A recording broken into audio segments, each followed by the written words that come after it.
buddy. Oh, thank you. Have a seat here, Les. This is, I'm guessing, again, it's a silly question. This is the Les Paul guitar, isn't it? Yes, it sure is. Now, what does that mean? I know very little about guitars, so tell me how that one is different from another guitar. Well, the fact that it's a solid body electric guitar versus a hollow body acoustical instrument. And the idea was many years ago, way back in the late 20s, it dawned on me that acoustical guitar, nobody could hear it. How did that occur to you? Well, it occurred to me by working at a hamburger stand out halfway between Milwaukee and Waukesha. And my problem was the tips were low. And You're playing guitar at a hamburger place? Yeah. And I used my mother's radio and a mouthpiece from a telephone. And so they could hear my voice, and they could hear the harmonica rack and me singing the hillbilly songs, but they couldn't hear the guitar. So you made your own microphone, your own amplification system for your voice? For my voice. Then I had to say, hey, I got to do something about the guitar. So I took a phonograph pickup and jabbed it in the top of the guitar. And I'll be darned if the tips didn't increase, and it began to prove helpful to be amplified, the guitar. Now, how did the early version of that work? How did it sound? Well, it didn't sound that good because it fed back and it was arguing within itself. So what I did is I took a piece of railroad track and I strung a string across it, and I put a pickup under it. And a pickup was nothing more than some wire, again, from a telephone. And I put it under the string, and I said, my goodness, this is the way to go. Yeah. Railroad track? Railroad track, yeah. Now, like nobody's a big going to go out iron... and play a railroad track, right? Yeah. You can't see a guy coming out playing a railroad track. Yeah. So I said, I'm going to have to lighten up on this thing a little bit. So the next thing I did was turn to a 4x4.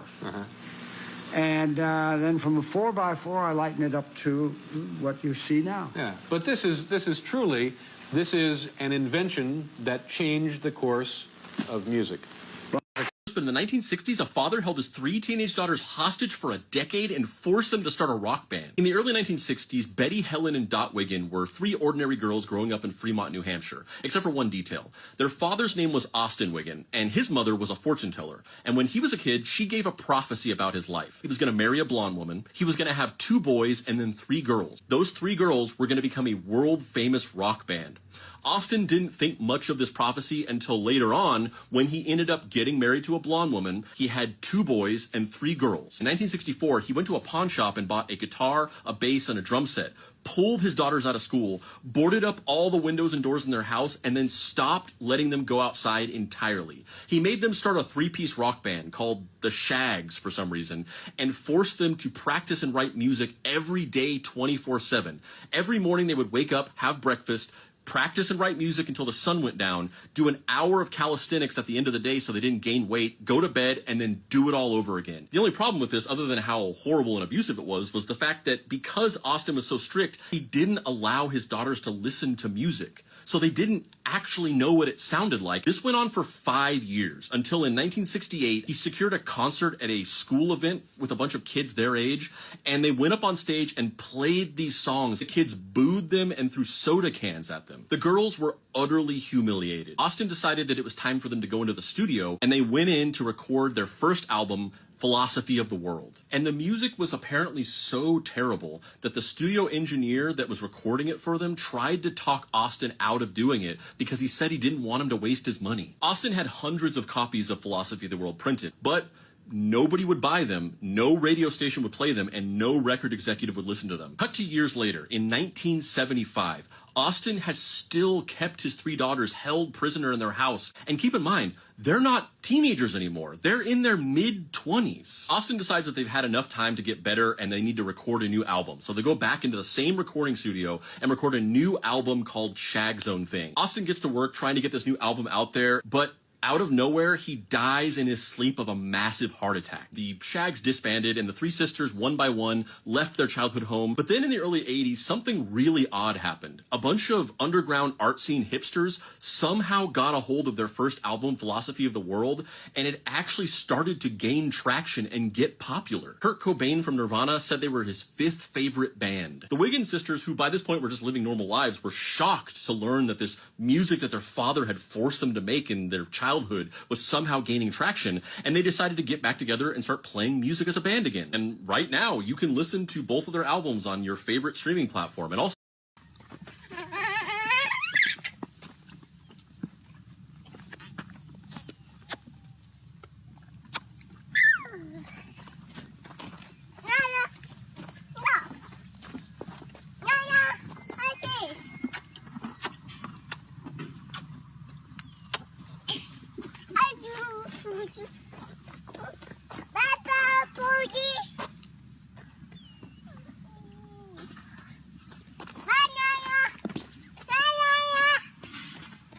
Get their bucket. Get their bucket.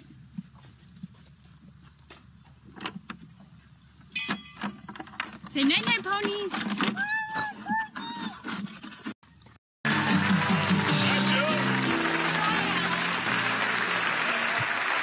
He's beautiful. Yes, he is. This is Calvin. He's a homeboy sapien africanus, or B-boy, as they're known in the neighborhood.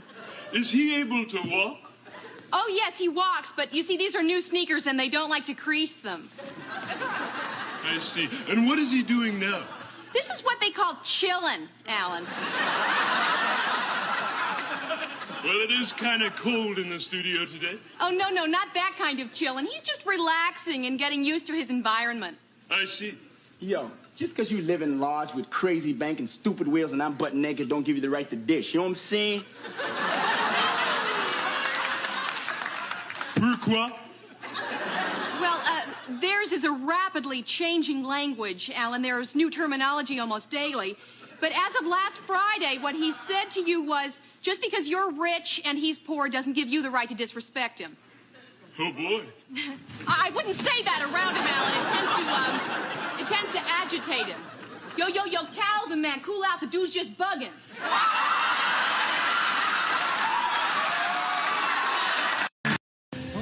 Life could be a dream if I could take you up in paradise. Very serious. Life could be a dream, sweetheart.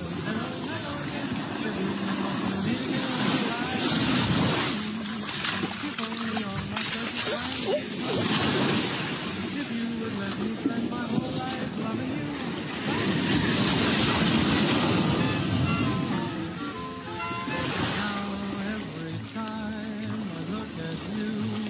Something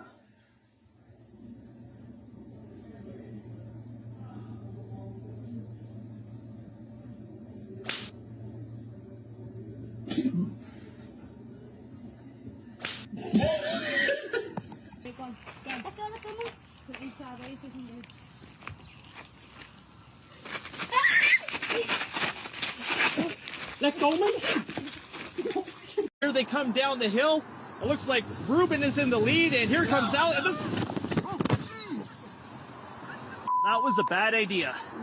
At Riverside Park, Rob Leth. Global.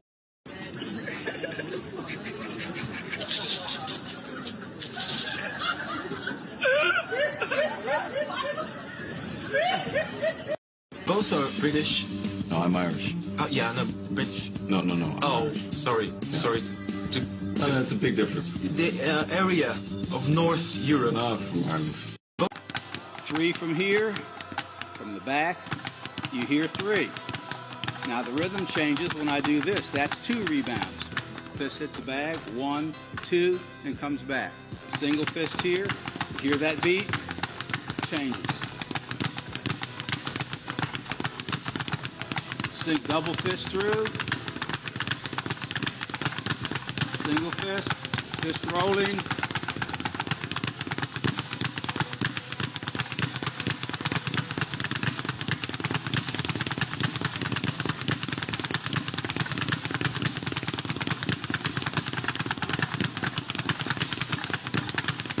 That would be a little drum cadence.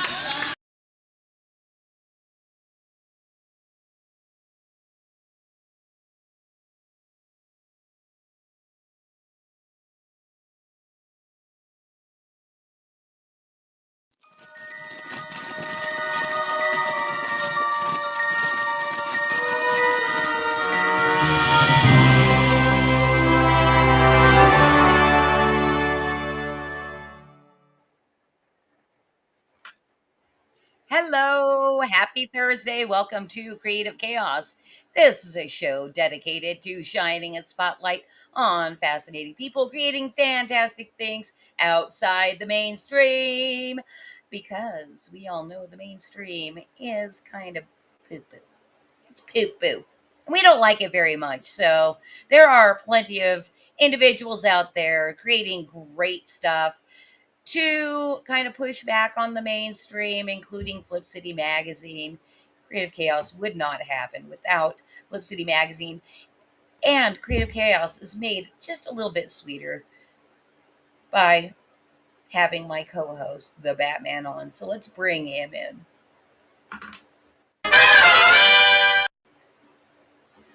What's up, the Batman? Hey.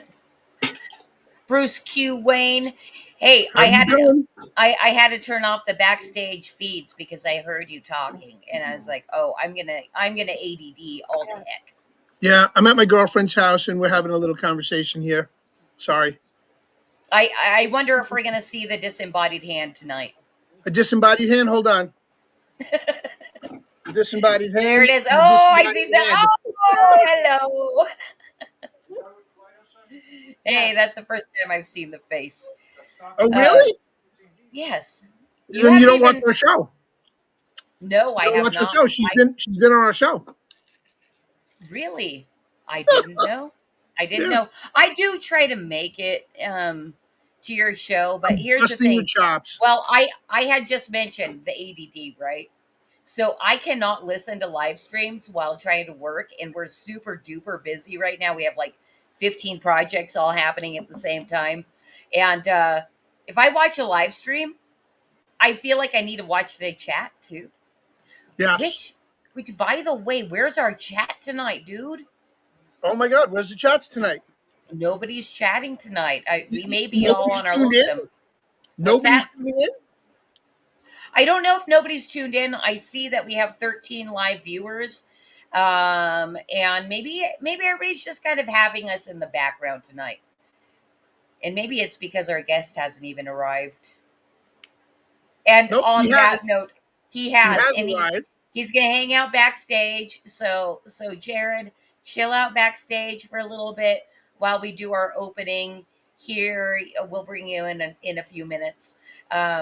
Just so you know, there's some live producing right there. You know what? They may not be chatting, but they do need to do some very important things for us in advance. Yes. They need to roll at Cosmic, like, share, subscribe, ring that bell for notifications, and spin that pill. There you go. Hit that red pill if you're on pill.net. And if you decide you want to show us some love, send us some gold pills as well. Back to you. Thank you, darling. So I don't know if you know this. I've been doing a weekly show. Basically, Doc's Coffee Shop has moved from his YouTube channel over to the Flip City Magazine channel, which includes it being played over on Pilled. And we've been getting rated. We've been getting gold pills. Everybody loves Doc. So let me ask you a question. Just like everybody loves you. That's why I need people with me. So what's your question? Is Doc on Madness? Doc used to be on Madness, but there's a whole thing. There's a whole story. That's why I'm asking. Yeah. So so he's just broadcasting on Pilled by himself? No, he's broadcasting. He's never broadcast to Pilled before until he moved over to the coffee shop to the Flip City Magazine channel, and now it's being broadcast to Pilled because I have a Pilled account, and I keep telling people, you guys, this show, like I said, is dedicated to shining a spotlight on fascinating people creating fantastic things outside the mainstream. That does include people like the Mats doing Pill.net, the most independent, censorship-free streaming platform you're ever going to find. Why don't you have them on the show? I will. Did I ever? I'm gonna expose myself right now, but not really, but kind of. One time, and I even forget what the meeting was about. It may have been about like cross promotion or something like that. I met with one of the Mats, right? And one of the Mats, and it's a video meeting, and he was good looking. I was like, dude, you're really so much so that I screen grabbed it. I was like, I'm like, you're very. I didn't tell him any of it. I didn't say he was good looking or anything like that, but he Very was. And I'm photogenic. like, I have to remember what he looks like, so I screen grabbed it. Thing is I have no idea exactly where that screen grab is, but I know it's still on my computer because I'll come across it every once in a while. I'm like, oh, there's Matt from Build. He's good. So looking. wait a minute. Is it Matt with the beard or Matt without the beard? Without the beard. So that's Matt 1776. And the other one is Matt Web Gorilla. Right. And I think I've seen both of them. Like, well, obviously 1776 I saw during a video meeting. And the other Yep. one, I think I've seen him on some other stream or two. Anyway, super appreciate what they're doing over at Pilled, that they have built a platform. They've made it really fun. And the community there is astonishing. There's a lot of Love- kind people that will promote for you. Disco Daphne is the shit. Love my Pilled family. They're Yeah. awesome. Yeah. As a matter of fact, speaking of Pilled family, are you familiar with our buddy Zoso dude? I am. And, I just heard something that happened. Did you hear something that happened? Like literally like 15 minutes ago? No, what happened? So dude was at Cosmic Grandpa's house, our wonderful producer's house. I didn't know that. He's on his way to me. He'll be here I this didn't weekend. know. That's awesome. Yeah.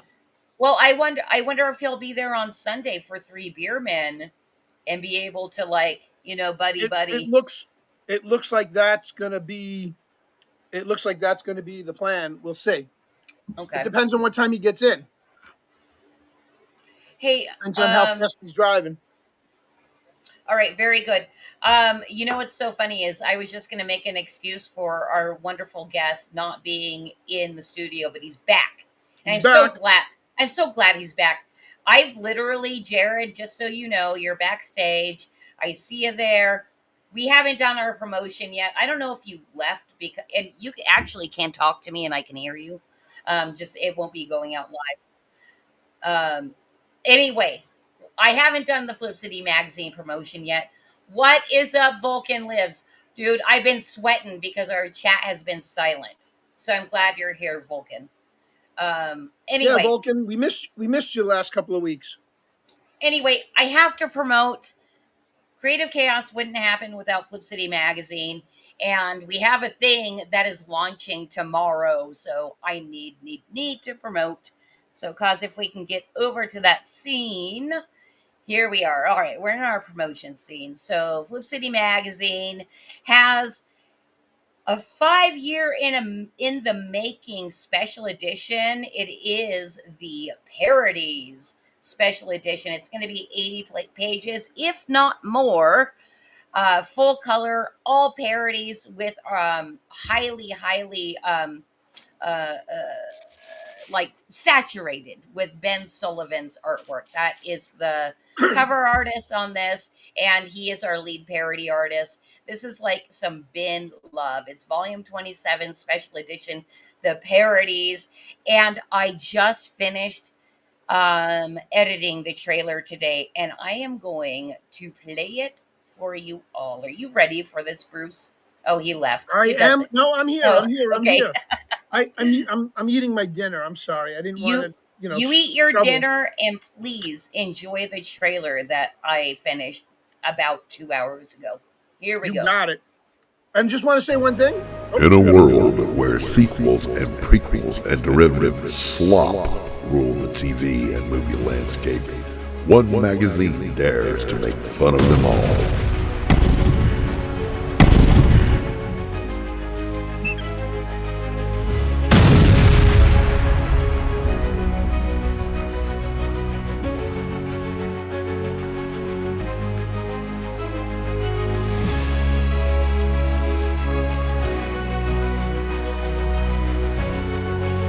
One mag to roast them all.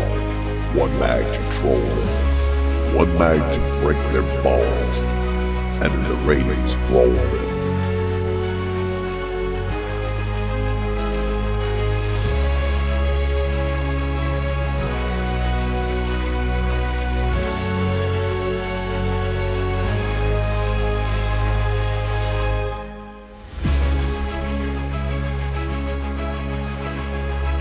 cut.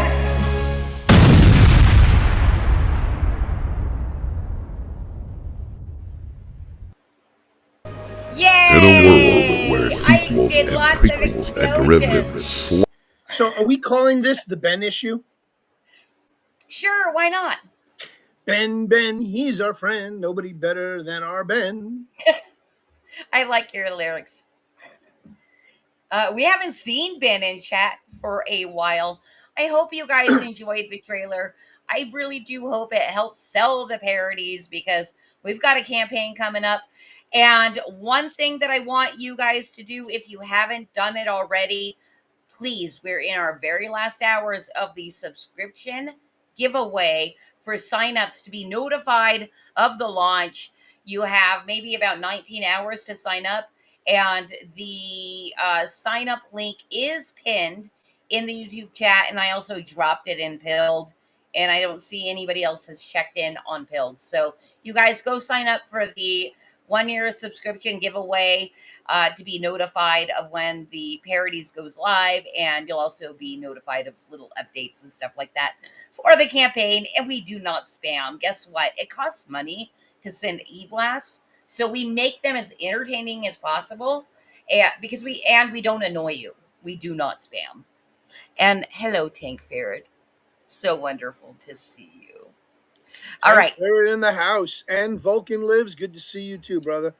And final note, just kind of on the launch, is we're doing a live stream hosted on the Flip City Magazine channels Right. tomorrow, and we should be starting around 4:45 Pacific, so that'll be 7:45 Eastern. And that's my story. It's not a FAFO stream, right?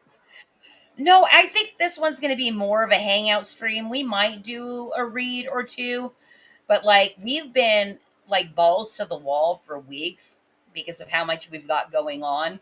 Sure. That like I think I'd rather just have a stream and have some friends on and hang out and chill. talk and just see how the campaign does for a couple of hours, play some sound effects. Okay. And stuff like that. And you're more than welcome to join us, and I'll send you the link, and you can pop in if you want or not. It's up to you. So I was thinking, you're doing all these parodies and you're doing all these live draw streams and such. I had an idea for a live draw stream before we get to our guest. Okay. Hang in there. We're coming at you, Jared. We'll be right with you. Thank you. You know how you were making fun of my mustache last week, 2 weeks ago, 3 weeks ago, 5 weeks ago, 8 weeks ago? Kerry was... Me? You? I make fun of your mustache? Everybody does. It's okay. I think nobody makes fun of your mustache. Everybody compliments your mustache. So, okay. So they compliment my mustache. So I had an idea that you get your artists to focus on one thing, my mustache, and let them draw me with my mustache any way they want. I love it. I was on a draw stream earlier today where here's the thing. First, we need to get you in a comic, and then I will be able to get you on the wheel of Dread, which then a bunch of artists then draw the character. I have a card that your somebody mustache drew up should with. just be the character. It's not you. It's just Exactly. a stash. No, I have somebody who did fan art for me, and it's me as Batman in the '66 Batman suit with this big ass handlebar mustache. Nice.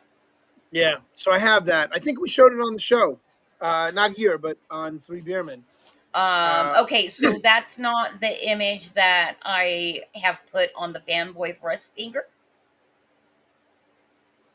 Pay attention when we go into Fanboy for Us, and then you'll let.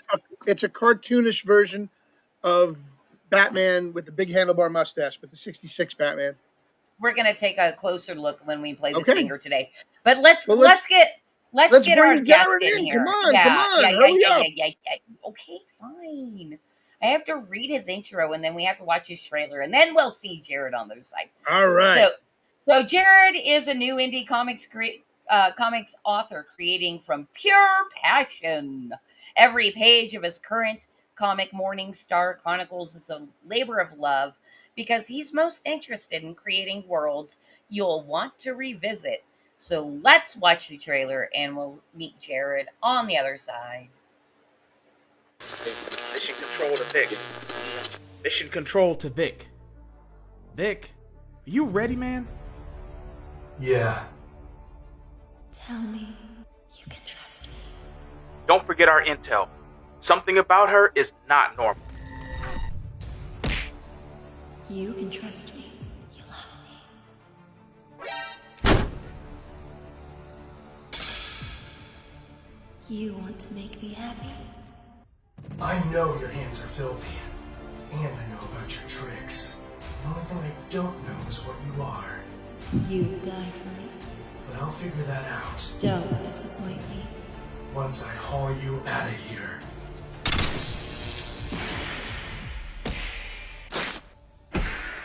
Who did you lose to make you this angry? Not human. What are you? I'm so much more.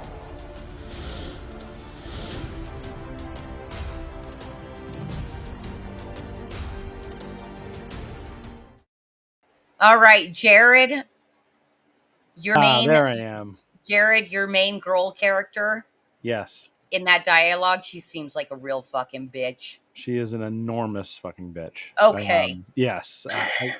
I want people to love to hate her, but the emphasis is still to hate her. So yeah. Okay. That fits pretty well. Yeah. All right. I'm getting a sense of either Amazonian or alien or angel of some kind, like a Morning Star, Hell's Angel. I don't know. That's kind of like where I'm getting a theme from the name and from the woman, and she's already a psycho, and I already hate her. That's off to a great start. That's fantastic. There you go. Good.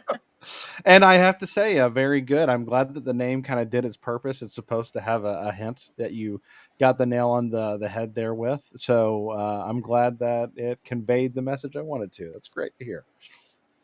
Very good. Very good. Fantastic. Yeah. Well, so Jared, you heard backstage, we're having our little banter. I'm not sure if you know about the format of this show, but that doesn't even matter because we just like having guests on to put them through the ringer.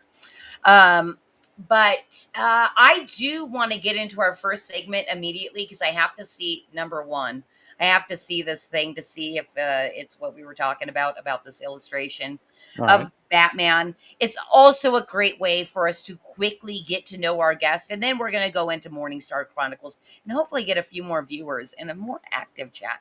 Everybody's being so quiet tonight. I need to switch over to chat. Hey, Tank Ferret. There he is. We love that. We love that force multiplier ferret guy over there. Is amazing. He actually drew fan art, which is the first fan art I've ever received for my character, which was so cool. So that's very exciting. Yeah. All right. Anyway, you're gonna fanboy for us. This is Bruce's segment, so I'm gonna move you up here next to Bruce, and then I can just smoke cigarettes while you guys geek out. All right.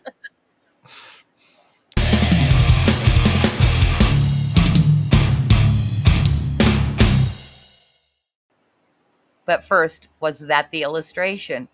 Okay. No. All right. No, that was somebody else did that. That's my dear friend J Bell did that for me. She made that into an actual GIF for me. So, but a lot of people comment on my mustache. If you haven't already guessed, Jared.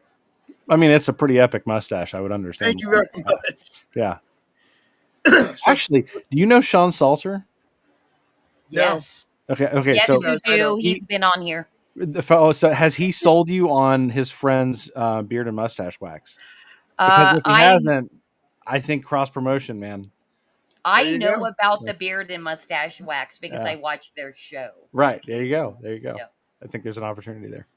All right. Yeah, we could do something like we're actually planning something on the show because it is an epic mustache. It is probably one of the most epic mustaches I've seen in a long time. And I get comments on it all the time wherever I go. Men love it. Women want to touch it.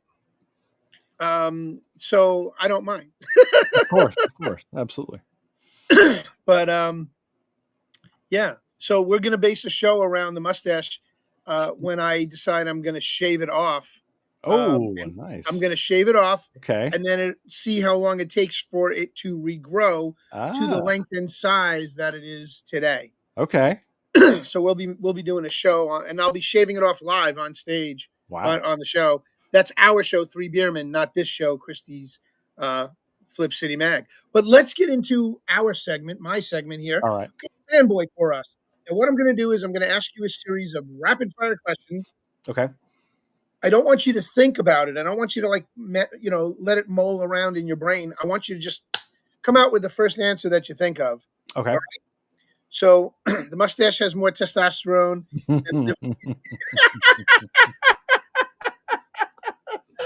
That's good. I love it. That's great. Thank you, Tank Ferret. That was funny. Yeah. All right. So, first question. What is your favorite movie? Winter Soldier, Captain America Winter Soldier. Ooh, okay. So are you more of a Marvel guy, a DC guy, or it doesn't matter? I'm more of a Marvel guy.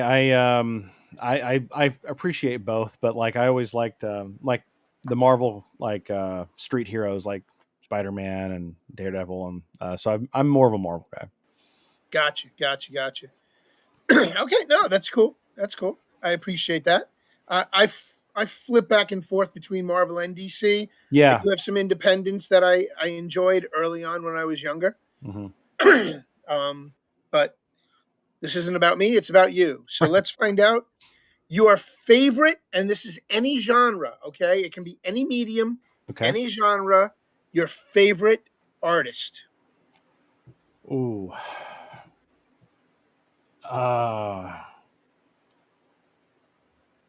I don't know if I can answer that quickly. I'm trying to do rapid fire, but that was tricky. Don't do a musician because that comes later. Right. So a painter, a ceramics, an artist, Does whatever. Anybody have a favorite ceramics artist? Does anybody be like, dude, I'm such a huge fan of this ceramics. Like, that's my favorite artist of all time. Well, I mean, I guess I'll say the easy answer. But I'm going to say Ditko because I think that his art was tremendous, but for me, it's more about the sentiment of the fact that he created so many things that were valuable to me on a sentimental and artistic level for so long. Yeah. Like I mean, like everyone, I mean, and I don't mean to throw shade at Stanley, but he's gotten a lot of credit, but Ditko and Kirby, but Ditko deserves as much credit, if not more, because he designed Spider-Man's costume. He made that the iconic look that it is. So I'm going to say Ditko, which I think is an easy answer, but I'm going to say Ditko. Okay. Did you know that Steve Ditko's nephew is remastering his work and doing crowdfunds? I did not. Dude, that's amazing. He was doing it with Mort Todd. Rest in peace. Mort Todd just passed away a couple weeks ago. So keep an eye out. His name is, I think it's Mark Ditko, and you can find him on Facebook. So I'd say if you're on Facebook, go follow him, and you'll hear when they're doing. I'm hoping the project is still alive, even though Mort had passed away. There's more to this, though. There's more. Because there's also a Ditko Con going on in Pennsylvania back on September 27th. Wow. So I don't know if you're close to Pennsylvania. I'm in Tennessee. Okay. Yeah. Sounds like a fun road trip. It might be. Yeah, it'd be hard to swing because of the toddlers, but someday that would be nice. Yes. I bet you can't wait till they're all grown up, and then you'll be sad. Then I'll be very sad. Yes. They're very cute now and a lot of fun. Very cool. All right. Back to fanboying. Right. Your favorite food? Pizza. We get a lot of that. I love food. I'm a foodie. I just love good foods. But yes. Yeah. I'm going to start a scoreboard. That's a good idea. I think so. You're gonna have to go back through all the old episodes and see. No, I think we'll just start it and then see how it goes because I know pizza's got to be in the lead. I would think so. It's a quick, pizza easy is one of the answer. top for Yeah. sure. I think it is one of the top ones. Yeah. Steak is another top one. Yeah. Steak a lot. I just like in the last couple of years, I just started really grilling. So like I'm really liking like grill food and burgers and all that stuff too. Yes. Like really homemade grilled stuff. It's been great. And Hey, we just got a raid. I'm very yes. I was just gonna say I'm interrupting to say no. Go ahead. Thank you so much to Classical Chick for your raid. We really appreciate it, you guys.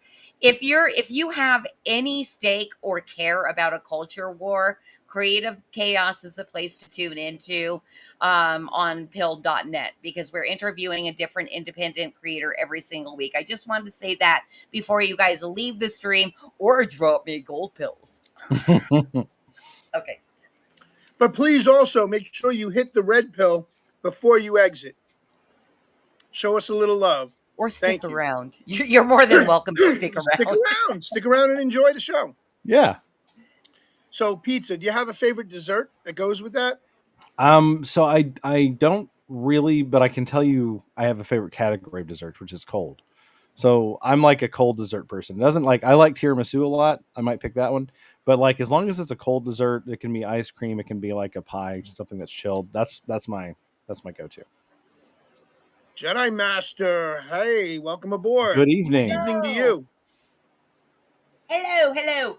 And then also we were just rated by Madness Comic Network, like we are every single week. We appreciate you guys. Yeah. Thanks, Pops. All right. Next favorite.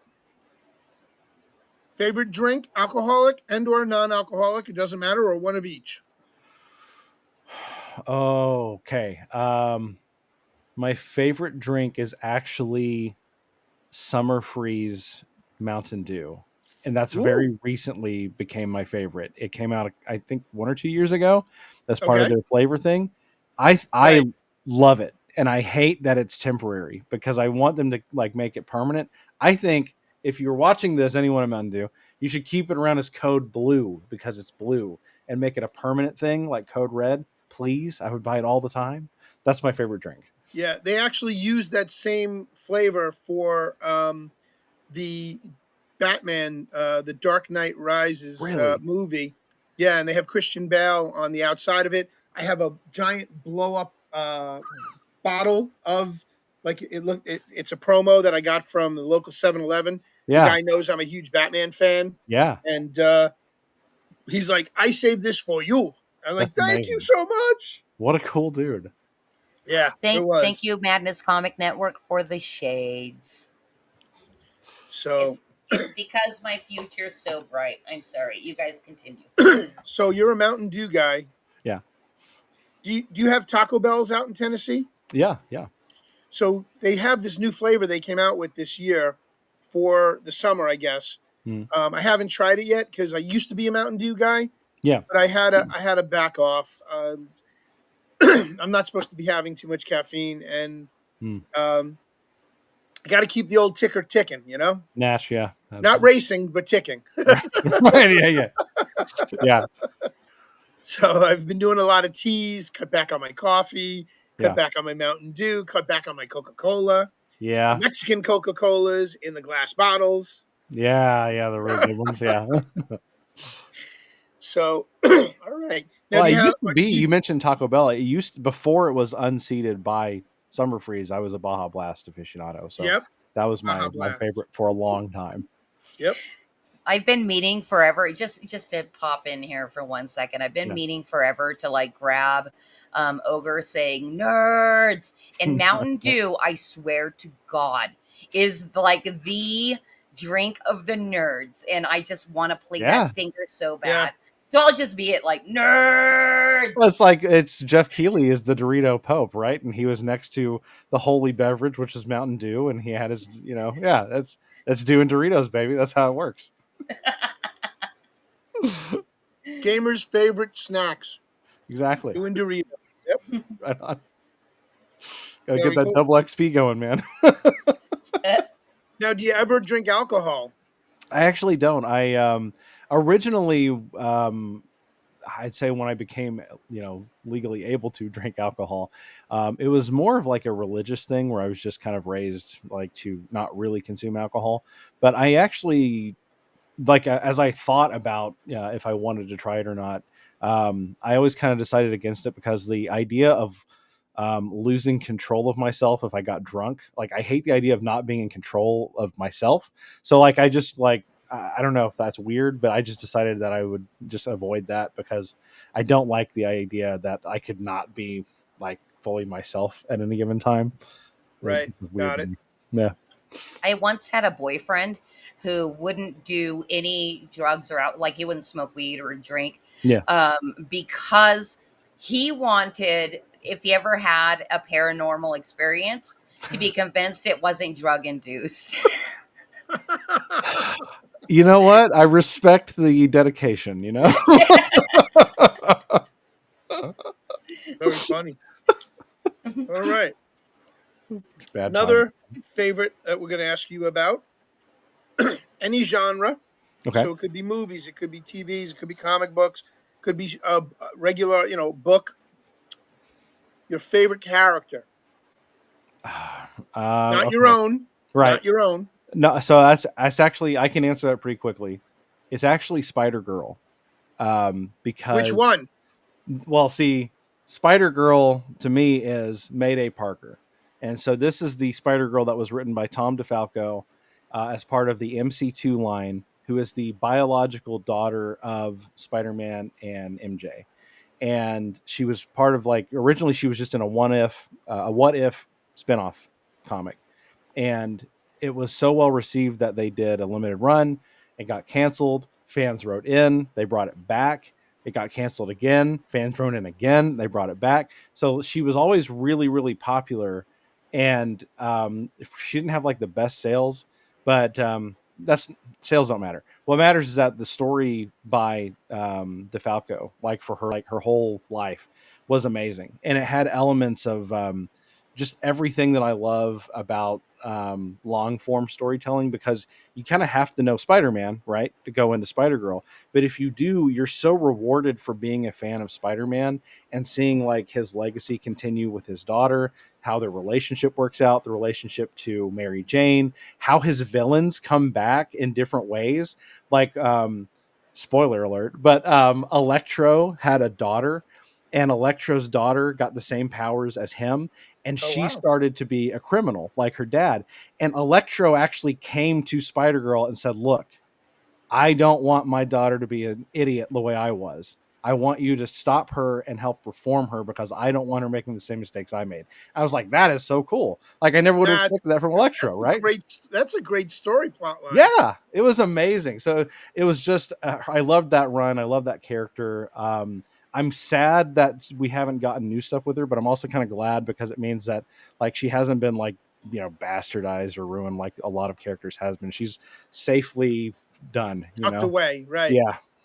Well, look at what they're doing with Spider-Gwen and how many incarnations of Yeah, Gwen there's Stacy can you so perform? many Spider people and Gwens at this point. It's insane. Well, the Spider-Verse alone got out of hand. Yeah. Right after the first animated movie, I was like, are you kidding me? I know. Really? Right. I like. And then the second animated, What do I you watched say? them. Yeah. Yeah, I've watched them. I thought they were interesting, but not a fan. Yeah. Not a fan. I think I saw And- T-Rex swinging around with webs in one of the clips, and I was like, this can't be real. Like, is this real? Exactly. Or the punk Spider-Man, right? Playing Spider-Punk, the yeah. guitar. Yeah, With the spikes in his hair. And I'm like, okay. Okay. I mean, 2099 was a great book. Exactly. It was a great story arc. Yep. But then they fucked with it. You Yeah. know, they messed with it. It reminds me of that quote from Dash in The Incredibles where, if everyone's Spider-Man, then no one is. Like, if everyone has spider powers, then there's really nothing special about them anymore, Everyone's Exactly. a spider person. So, Right. It's just a society of spider people. yes, it is. It really is. They have to eat, they have to sleep, they have to shit. Yeah, it's Okay. almost like, I love the John Wick movies, but like at this point, everyone is an assassin. Like you go past the homeless guy, and the homeless guy is an assassin. The Right. violinist is an assassin. It's like that, but Spider-Man. Everyone is actually a spider person. There's actually no one left to save because everyone can just swing and save themselves at this point. There's like no one to Yes. rescue. Right. And Tank Ferret nailed it on the head. Multiverse, because we're creatively bankrupt. Yes. What if Thank you. Spider-Man with a hat? Yeah, it's great, amazing. Spider-Man Noir. I mean, come on. Oh. Spider Ham. Oh my God, there's a pig. That's a spider. Holy shit. I know. What if Neon is Evangelion, but Spider-Man? Yeah, that's me, Parker. Great. Okay, got it. Yeah. All right. Oh, Well, I Bruce, lost you you. might Are have you muted? muted. I'm not a big Spider-Man fan, but I do like Spider-Man. Mm. I have to ask, did they ever make Aunt May into a spider character? I don't think in anything that I read, no. Although in Spider-Man Noir in the original comic run, I think she was a communist sympathizer, so that was kind of interesting. I didn't read that one, so I don't know. Yeah. Yeah, it was interesting. It was more like everyone That's was awesome. kind of like a circus, that like they were more like circus freak powers than like superpowers. Right. Is different. Okay. Yeah. All right. Very good. Well, our last and final question before we get into the real meat of the show is about music. We Okay. want to know your favorite band. Okay. So my answer is very odd. Probably no one that will ever be on here will say this. My favorite band is dead, but everybody that was in the band has gone on to do mostly good things until recently. My favorite band is DC Talk, which is a Christian band from the 90s, late 90s. And they did this really amazing blend of styles that involved rap, rock and roll, just for everything. It was very experimental with the way that it would combine genres. It And sounds a little Beastie Boyish. I actually think that's a pretty good comparison. Yeah. Yeah. That's they played musical instruments. Yeah. They like to rock and they Yeah. like to rap. And so Yeah. what is it? DC? So DC stood for Disciples of Christ, since it was a Christian band. So it was DC Talk. And DC Talk. yes, DC Talk. Yes. So I'm looking them up right now just because I want to check them out.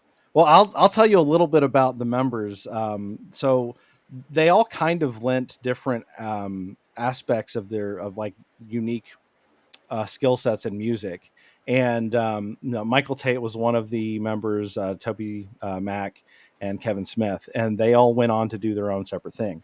Now, I say that with a grain of salt because this year, Michael Tate, he went on to form Newsboys, which was another Christian contemporary band. And I know this probably will not come as a surprise to many people, but just because it's a Christian band does not necessarily mean that they are living Christ-like lives.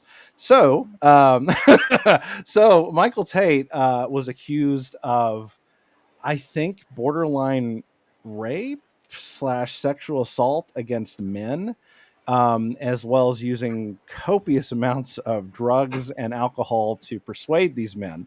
And so his career has been pretty much dashed against the rocks this year. So that's like awful because that band was an enormous part of my teenage years. And so that holds like a very special place in my heart. Like a lot of the music speaks to me in unique ways that you can only have from listening to something in formative years, And Yeah. so being able to go back and listen to it was very nice. And then that, this thing comes out and I'm like, come on. Jeez, you of all people. So it's a shame.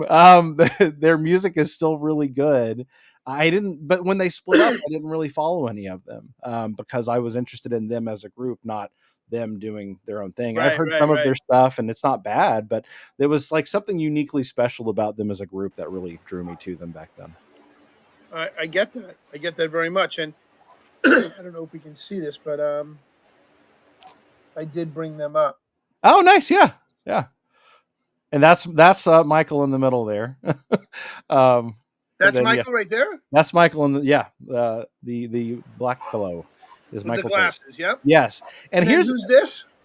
so that was that's Toby, and then over there is Kevin. Got it. And so now here's an extra layer of irony. When I've not actually met many musicians, I have met Michael Tate. And I met him at like a random, because I'm in Tennessee, right? So they live in Nashville, or they did. And I think at the time Michael lived in Nashville. I was going through a mall with my family, and I had just happened to see him in the food court. And I went up and bothered him while he was eating a burrito or whatever. And I just said hi. And it was just, it was a cool moment for me as a fan. Sure. And then, this 2025. Hey, you know what? You You can still value and honor the band. You don't necessarily have to, live in the here and now with the stupidity. You're right. You still like to listen to them, enjoy them. To hell with what other people think. The message, whether it was by happenstance or accident, the messaging of the lyrics is still very powerful, and it still has meaning, even beyond what he could damage it now. So you're absolutely right. Very good. Very good. Yeah, I just have to bring up Tank's comment, because I just booked him to come on next week. And he says he's going to be outed as an eclectic weirdo. I love eclectic people. Hey, Tank Ferret, I'm an eclectic weirdo too. We're good. Right on. Not a problem. I grew up listening to everything from Bach, Beethoven, to Iron Maiden and Judas Priest, Kiss, ELO. You name it, I've listened to it. I worked at a record store for a year. Nice. In between college and reality. So, yeah. It was fun. Well, kind of just on the eclectic note, and because I had this conversation this week with Doc Blaylock, is what kind of, because we all have our favorite music, where, you're eclectic, so on and so forth, because that's something that even on my large Spotify playlist, I'm too eclectic for you to handle, because it's made for me. I made it for me. And I've shared it with friends, and they're like, yes, you're correct. Too eclectic for me. But do you, and both of you guys can answer this question, do you guys have a favorite style of music to listen to while you're working? So yeah. For me, as a writer, it almost necessarily has to be ambient, because if I focus at all on what is being said in a song, then it completely screws up any ability to create sentences or structure when I'm writing. So if so the ambience, to expand on that, I try to match what I am trying to write.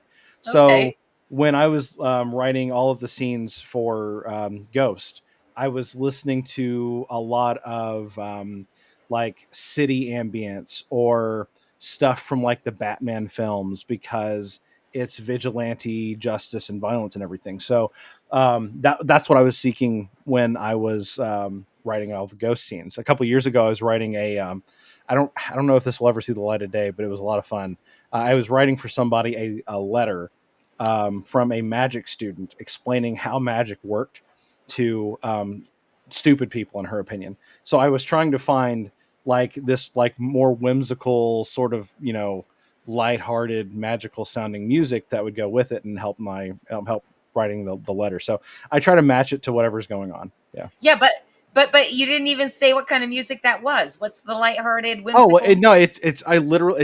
It's just it was, I think, was it more electronic? It was called Magic Library or something, I think, like that. And it was I guess it was mostly woodwind instruments. Okay. I mean, this was a couple years ago, in my defense. That's fine. But have you ever heard give me a good clarinet? I'm sorry, what was that? I love the oboe. Have you ever listened to anything by Richie Blackmore and his wife? The minstrel. They do minstrel stuff now. Okay. You know who Richie Blackmore is? No, that's not. Lead guitarist from Rainbow. Okay. Not rainbow as in gay, but rainbow as in Right. I band. was just gonna Right. say back before rainbows were gay. Right. Yeah. But no, if you get a chance, listen. I forgot her name, but it's Blackmore and something. Okay. She sings, but he does also a lot of minstrel style music, and it's really interesting. Richie Blackmore from Rainbow, his minstrel music. You know, he does medieval festivals and carnivals and all that kind of stuff, and they dress the part. They really go all out. Hey, I actually saw them play live. Cool. Yeah. Yeah, you'll enjoy that. Thank you. If you like, if you like that kind of stuff, you'll appreciate them. Awesome. All right, fanboy for us is over. All right. Yes, let's get into his art. Let's get into his book. Let's get into his story arc already. Come on, Well, Christy. no, actually, I had to put myself back up in the top spot. Which, by the way, Jared, you're in the host seat. This is so rude. God. Yeah, I invite you on Creative Chaos. I took it. Like when I'm on with Salty and Savage, that's a Frosty and Savage show. I just eject Salty out of there. Just change the name. Oh, but salt melts frost. So I don't know if You it's ever cool think enough. of that? No. I just noticed our private chat, Jared, and you had talked about your internet Yeah, I'm connection, not all sure that what kind of caused stuff. that, but we're good to go now. We're good. Yeah. Although, just wanna double check. if you have another segment, I do need to run over and help my daughter with something super quick. Is that okay?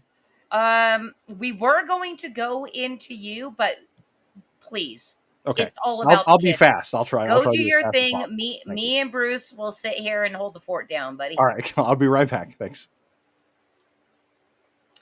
Bruce, we love you're muted again. We love talking about how bad I abuse you backstage, right? Yes. And You pick on me all the time. well, here's the thing. Like, Tank Ferret is like super excited. Like, he's biting his lip to come on this show next week. Okay. He's biting his lips while he's on the show, or he's biting his lips to get onto the show. I think he's kind of like that. This is what I imagined when he said he's biting his lips was this. Creative chaos. That's how I read it. And I'm like, Oh, Tank? no, it's gotta be creative chaos. No. But then he goes on to say, joke's on her, Vulcan. I'm into that shit. Like, Tank, I may disinvite you. I'm a married woman. Yes, you are a married woman. Even though you do flirt with our guests from time to time. No, dude, here's the thing. Like, I am an uncontrollable flirt. I cannot help myself. Like, so Scott and I got married, and then our honeymoon was like going out and doing a production of a movie. And we went to a con and stuff. And one of the crew came up to me because there's like two, like the second day of our honeymoon work thing. This is mine and Scott's relationship. Is like we're married couple and work couple, right?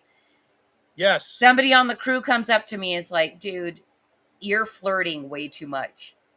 And like, I don't even realize when I am flirting because like I'm just friendly, but I do shit like touch people and things, and like analyzing it, I'm like, oh, that does seem very flirty. Yeah, I'm the same way. I tend to. You seem I don't that mean way. to. I don't mean to, but like, I got that from my father and my grandfather too, because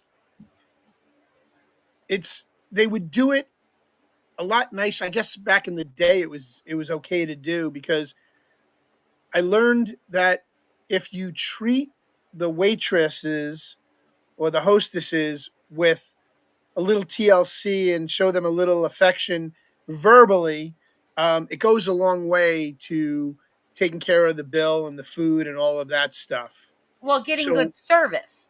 Yes, absolutely. So I always ask what their names are when they come up to the table. I'm like, oh, I'm sorry, what's your name? Oh, nice to meet you. I'm Bruce Wayne. Nice to meet you.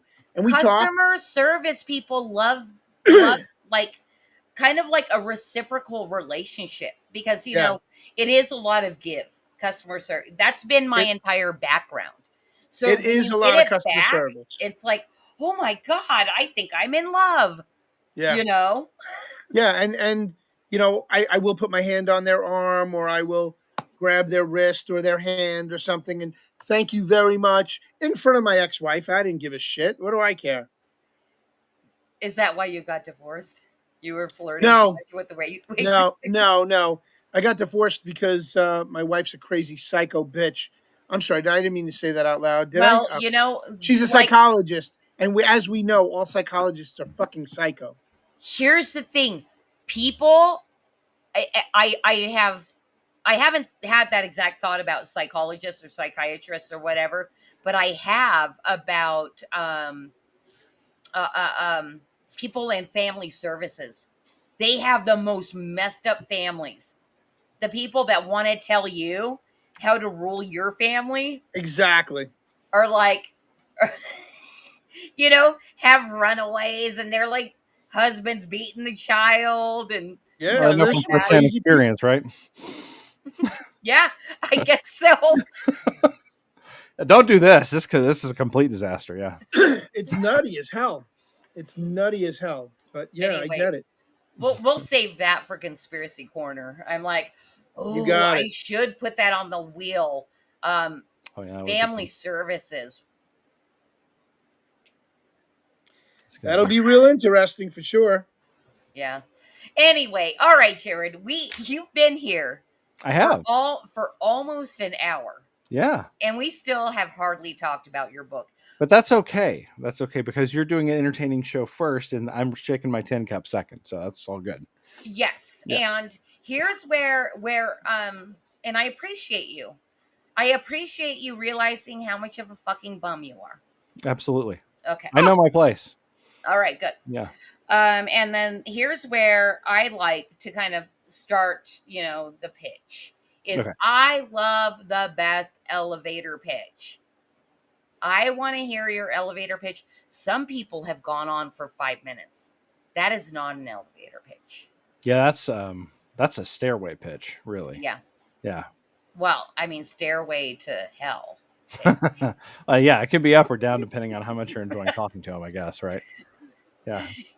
Indeed. And I'm not calling any single guest out, but it's happened. Anyway. So give us your best elevator pitch for Morningstar Chronicles #1. That's what is the full title, right? Yes. So Morningstar Chronicles #1 is an introduction to the world of Morningstar, which is a combination of superhero, supernatural, vigilante justice, and conspiracy. It's got intrigue, it's got action, it has a little of everything for everyone. And while I didn't design it to appeal to everybody, I think it's designed to appeal to people who are comic book fans and people who enjoy superheroes, super elements, like that, supernatural elements like that. I do think that there is something there for everybody. I think it can appeal to men and women and a broad variety of ages because it has badass men like Ghost, but it also has awesome women like Iris, who you'll meet in Morningstar 1, like the villainous Saska, who you meet in this issue. And it's got a lot of different characters that kind of run the gamut of all different types of personalities and clashes. So it has a little of everything for everybody. And I think that if you pick it up, you're going to really enjoy it. Boom. And that's how you do it. Like, I literally only rode 2 floors and heard everything. Right. Yeah. Boom. You're good to go. Yeah. All right. So let's go into Saska. Yes. Let's. Because I did have the pleasure of being able to work with your character because you gave me some assets. Because we'll talk about this a little bit later, but you have advertised in Flip City Magazine. I'm really supposed to be being nicer to you right now, but I can't. I can't control myself. I mean, this is really not bad yet. If you're supposed to be mean, you really need to crank it up. I feel pretty comfy. Oh, good.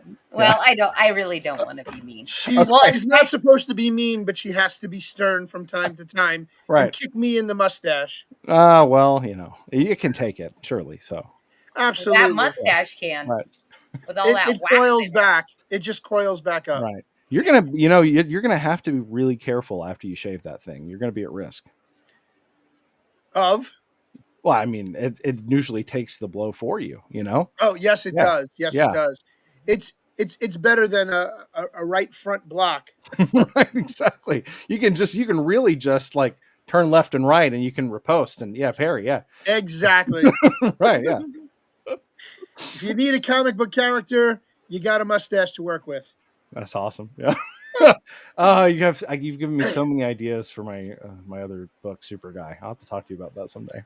That's great. All right. Sounds Well, like fun.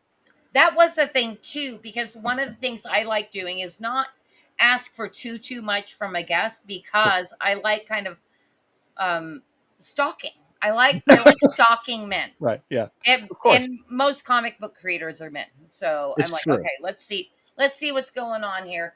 You're doing all right, Jared. You know, you have your link tree. Yeah. It seems like you're a little close-fisted though with like artwork and things like that. Yeah, maybe somewhat. There isn't I mean, I share a lot of promotional art. Last year I was sharing a lot of promotional art, especially around Halloween and Christmas, where we had Saska and Ghost both sporting some festive outfits, which was fun. But at the time, I didn't share too many pages from the comic. I tried to show some of what I thought were the best ones to try and entice people to check it out. And I have four really good pages on the campaign page to let people see my favorite. I have two. I don't know. I want to say my favorite, but there's like 2 or 3 pages I think are really awesome. But there's one of my favorite ones. I'll say one of my favorite ones is the thermal vision panel on that page, and I love that one. And that's one that I have on the preview page because I think it looks just so cool. I don't know. I envisioned it in my head, and then I just tell, because I'm the writer, right? So I'm just the writer. So I tell my talented people that I paid to make my dreams come true. Like, yeah, I have this great idea. Can you make it look as amazing as I hope? And they said yes, absolutely, we can. Check this out. It looks awesome. Do you know what's so crazy? I think we're like vibing a little bit here, because I was wondering with you, because you're kind of a first time writer in the space and Yep. things like that. I'd love to hear a little bit about your journey into finding the artists, and like, did you have trials and tribulations, or did it all go swimmingly? Like, I just want to know your story. So I had some tribulations, but I want to preface it by saying I really lucked out compared to some people that I've known that have had horrible experiences, people that ran away with money or just disappeared and ghosted them in the middle of a project. I don't think he would mind me saying this, but Ben Fuselier from Outlaw Nights, the first issue's artist, when it was like 90% done, boom, gone. He had to get somebody to come in and complete the book for him, and then want to pick up for issue 2. And so I know people who've had awful stuff like that happen. I lucked out in a lot of ways. The first person that I got to I tried to get them to work for me. They were a scammer, but they were a pretty good scammer, because they would send along line art, and it looked like line art, but then the problem with the line art was twofold. Number one, I noticed that if she was a she did not change anything according to how I instructed her. One example I could give was like the face in one panel looked like it was too narrow, like it looked like it had been stretched. And so I said, okay, it should look more like this. And I actually adjusted the proportions, and I said, can you make it look like this? And she didn't do that. She like redrew the page. And then, like, little things like that started to make me really suspicious. And then the two things that I was like, I really should have acted sooner than this. And it was the fact that I will admit, I'm kind of a nice guy chump when I try You're a to, Christian. right. Yeah. Nice guy. Exactly. So I should have cut her off sooner, but she sent something. Well, you're a Christian, so you're a chump. I'm sorry. I did not mean it to come off that way. No, if people think that I can be taken advantage of for being a nice chump, then I'm walking with Christ well. So I'll take that, I'll take that on the chin. and that's fine. But she sent something that was supposed to be one of my characters, and this character wears a dress. She has nice shoes on, and she carries a sword. And she gave me art of this character, and I swear to God, it was like a traced elf from a like. And I'm like, there's no why does she have pointed ears? Why is her hair like this? Why is she wearing like that looks like leather boots that go up to her knees? This doesn't make any sense. None of this is consistent. And then I looked at another page that she sent, and I swear it was traced from like a Studio Ghibli movie. Like the character's posture and like their position and everything was the exact same. And I was like, you're clearly tracing like this. And I tried to confront her about it, and she's like, oh no, I'm not tracing. I know what you're talking about. Oh yeah, okay, whatever. But I'm not going to pay you to do this, because it looks, if you are not, then there are going to be a lot of people who are going to look at it and think that I am paying somebody who is either way, and this will ruin my reputation before I can even get started. So right off the gate, I dealt with that, which was a complete mess. Well, I have to interrupt your story a little bit, Yeah. because I'm sure you have a lot more to tell on that. Oh, as much as you want to hear, yes. Yeah. Listen, this is the drama I like. I don't like the interpersonal drama. Like, I Right, yeah. really want to know, like, people's professional fucking drama, because it can Yeah. be. So my assumption is that, you have this idea and then you kind of jump into it without really being kind of networked into a friend Yes. group yet, but you are now. Yeah. Like Yeah. that will never happen to you. Oh yeah, no, that because everyone that I work with now has had somebody who has vouched for them. So like when I first started, I was working on I don't know, you may have heard of it, Out of Obscurity. It was an Arrow anthology, and I did a story with that. And so this was like my this is in 2022, and I had been writing comics for about a year without any publications to my name yet. I was just writing to get stuff ready basically. So then 2022, I'm working on this, and I need to meet people who can do all this, and that's how I start networking with everyone. And that's how I met Ebai Canales. Ebai, I think is how you pronounce his name. That's how, yeah. But he's the artist who drew Super Guy, and he's a real person. Like you can actually interact with him, and you can like like he has videos and or you can see his process and everything. And so that was amazing because he's very approachable, very easy to work with, very professional. And he's real, and he actually will take feedback and he will adjust things.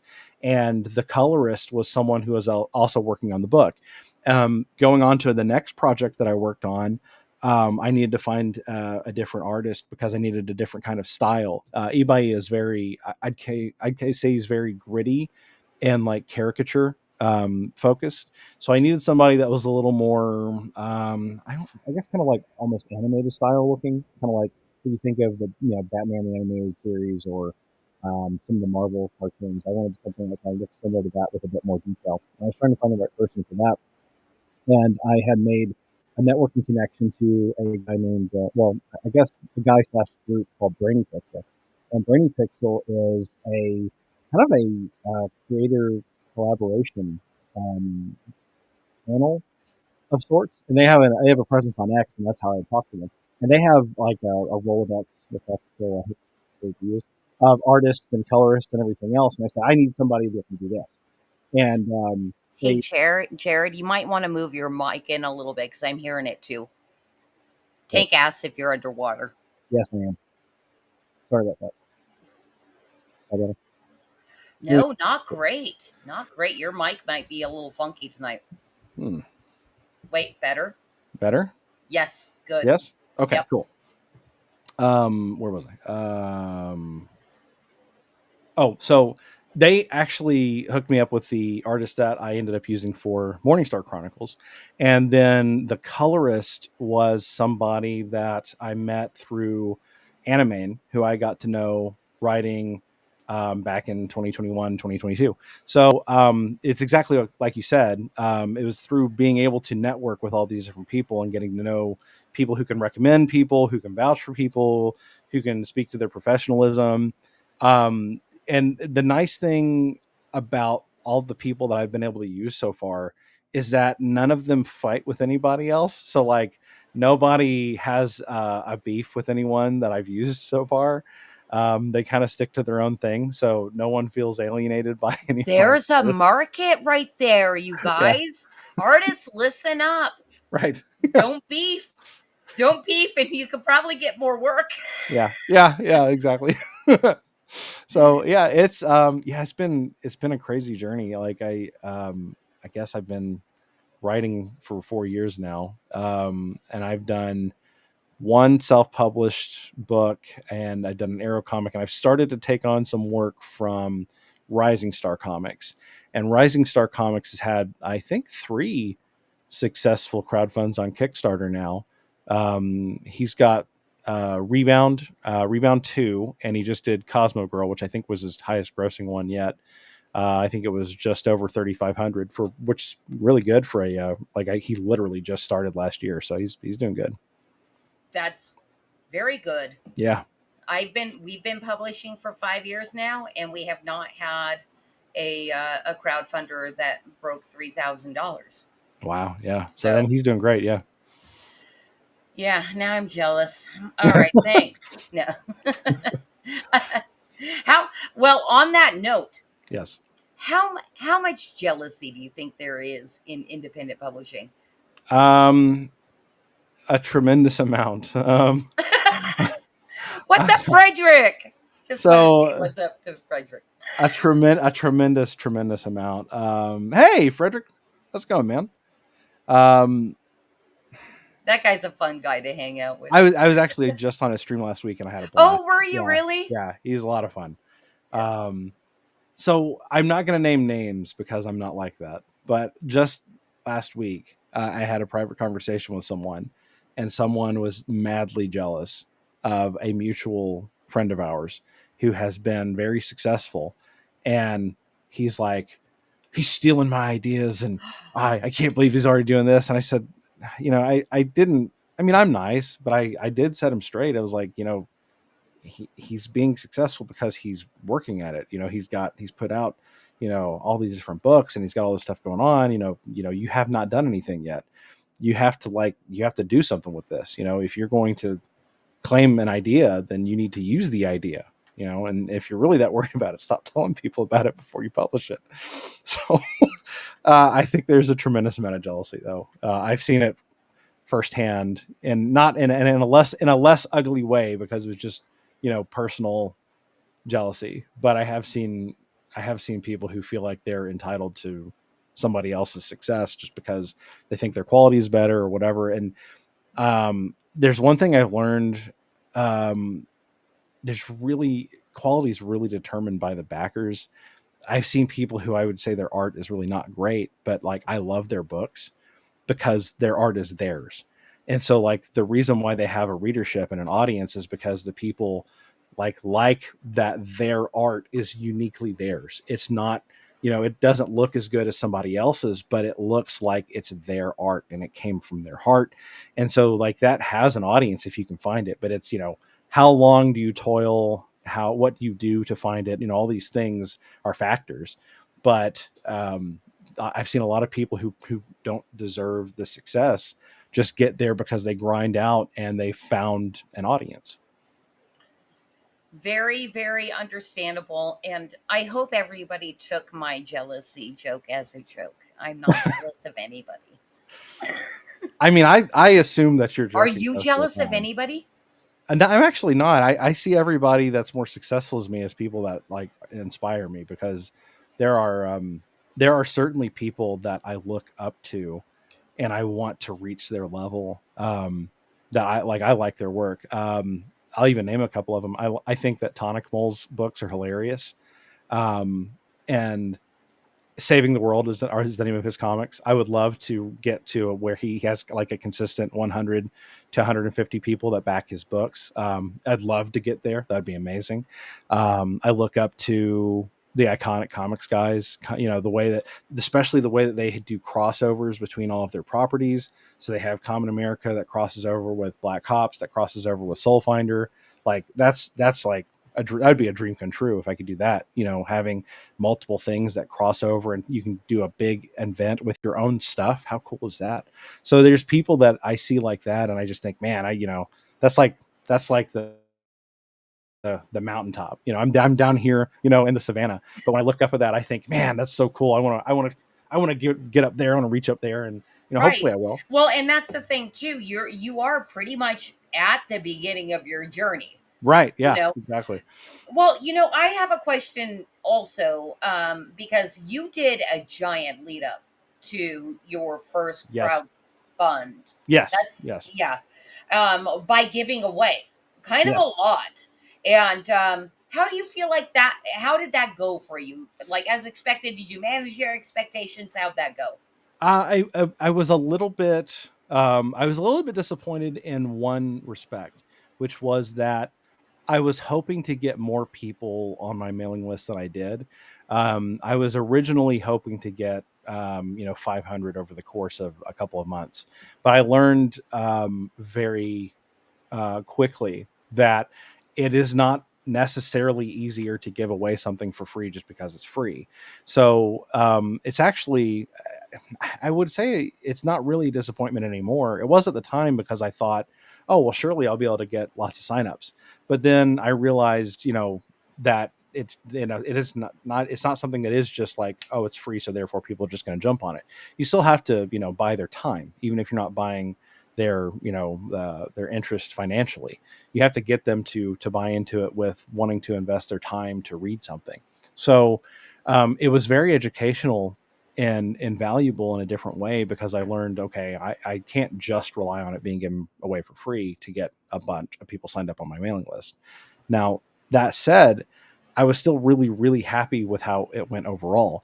Like, I may have been shooting for like 500, but at the end of the day, I ended up getting 120 people that read my book. And like, that's amazing. 120 people were interested in it being what it was. And yeah, I'll check it out for free. So 120 people said yes to that. And I mean, that's awesome.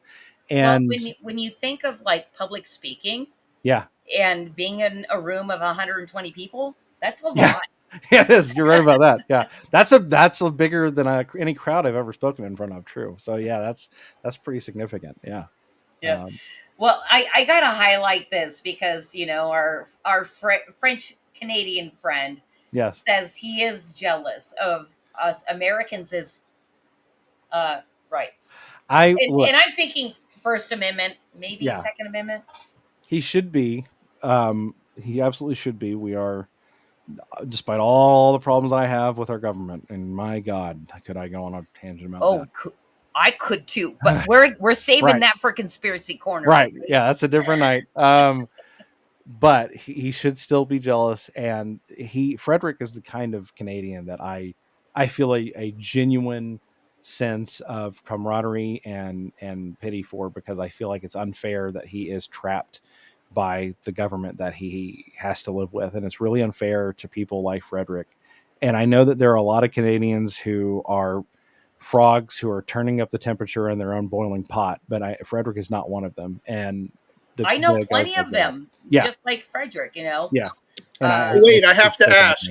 Yeah. Does Frederick want to become the 51st state? I think he does, actually. Sound off, Frederick, but I think he mentioned that on his I know a lot. I know a lot of Canadians that can't wait till Trump takes over Canada and makes it the 51st state. I mean, just on the fact that they would be constitutionally protected alone would immediately improve their lives. 100%. Yeah. 100%. Yep. Yeah. Yeah. Well, hey, and just to let you know, Jared, and I think this might, I can't remember if you were there or not, Batman, but me and Frederick basically set the goal post for longest creative chaos. I think we hung out for like 4 hours. Wow. We had such a good time. I wasn't in that one. That must have been one of the ones that I missed. Yeah. Because I don't remember interviewing Frederick. I kept drinking all night, and Frederick almost killed a bottle of wine because he's French. Nice. And he said in the chats, 51st all the way. Right on. Yeah. Let's There we do go. it. Anyway, all right, Jared. We've talked enough about you, but we're still going to talk about you. In our very first segment, beyond the other segment that I don't pay attention to because you guys are nerds and geeks. True. I'm going to let you mansplain to me. Okay. So we're going to get into mansplain right now, and I'm going to Okay. ask you a question. You're going to splain. Okay. All right, let's do it. You know, when I first heard the word mansplain, I thought, this is great. I've always wanted to generalize an entire group of people and judge their every motive. But now, turns out, my brain is empty. It's true. And this is a great clip. This is also why I love networking within the independent comic scene. Mm-hmm. It's a fucking sausage party. It's true. And you guys get to tell me what to think. All right. I'll do my best. Oh yeah, I lined something up. So Jared, yeah. I know you have toddlers at home, so I automatically assume that you're rather young. Are you rather young? I mean, it all depends on perspective. I'm turning 40 old, this month. Oh, you're kind of old, but kind of old. You might be able to answer this for me. I'll do my best because it is of like great question to me, and I wonder if you can explain it. Right. I want to know, how do we, as independent print publishers, of fucking the new pop culture, right? This should be the pop culture. Yes. How do we younginate our audience? What do we do? How do we bring them in? If I had the answer to that, I would be more successful than I am right now. How to mansplain? Tell me how we do it. Okay. So how do we do it? Well, I think that you have to reach them on the platforms that they use, which actually, I mean, is I genuinely do believe that's the case. I do think that you have to use what they use, and like for instance, I'll even use an example of how most people that are doing independent comics are kind of failing in that regard. Most people don't use TikTok. Most people who are selling comics really aren't on TikTok, but people that are in Gen Z or even younger. I'm trying to be condescending, Tank Ferret. I'm trying. Can't wait for next. Yeah, right. They aren't meeting the people on. They're not meeting the youth on what they use, and so you're not going to reach them on platforms like Facebook. You're not going to reach them on platforms like probably even Reddit, because Reddit, from what I've seen, is mostly used by people who are older. And I don't mean like older millennials. Yeah, but like millennials, and that's really not what your target demographic is if you're trying to reach a younger audience. That is kind of reflected by like when you look at sales from like manga versus comics, because manga is being sold by anime. Anime is being sold by clips and clip channels and TikTok clips. So that's all kind of doing the selling for the manga, because you'll see like a clip from Chainsaw Man and you'll say, oh shit, I need to go check out Chainsaw Man. And then you go pick up the Chainsaw Man manga. All right. Let me ask you this. Yeah. Do you, because I kind of think this, but you can correct me if I'm wrong. Okay. Is Gen Z based? Have they gotten tired of it? I don't know. Gen Z is certainly more based than millennials. I and don't this is know. Coming from a millennial. Yes. My generation. Are you ashamed of your generation? Say yes. I know. Yes. I'm not. Because like I have a very nuanced opinion about that, but I'll save it and just say that you can explain. I don't care. Okay. So I think that millennials largely do suck, but I think that part of that is really part of that is their fault, and part of that is not their fault. There are a lot of things that we were just fucking lied to about. Like, there are things that are not true that we were raised to believe like wholeheartedly 100% to be gospel. Are you saying basically millennials might have been the most propagandized to Oh yeah. generation? Yeah. Probably. There were things about like, so use it. I can reference statistics, but I'd rather be anecdotal because like this is my own life that I've lived that I can reference. So my anecdotal experience was with women and dating because I was, I'm turning 40, like I said. So I was raised watching, um, just think about all the stuff in the 90s, think about all the stuff in the early 2000s, right? And so, um, yeah, girls, you were taught as a young man that girls want you to be sensitive and talk about your emotions, and I just want to be respected the same way and all this stuff, and it's all bullshit. It's all complete bullshit. That was And the beginning of the end of yeah, the male testosterone, absolutely, the toxic absolutely. male testosterone fueled rage. Yes, and it was demonized to the point where if Yes. you were like shown through media that by being more sensitive and I just like reading books and all, this was like the ideal man.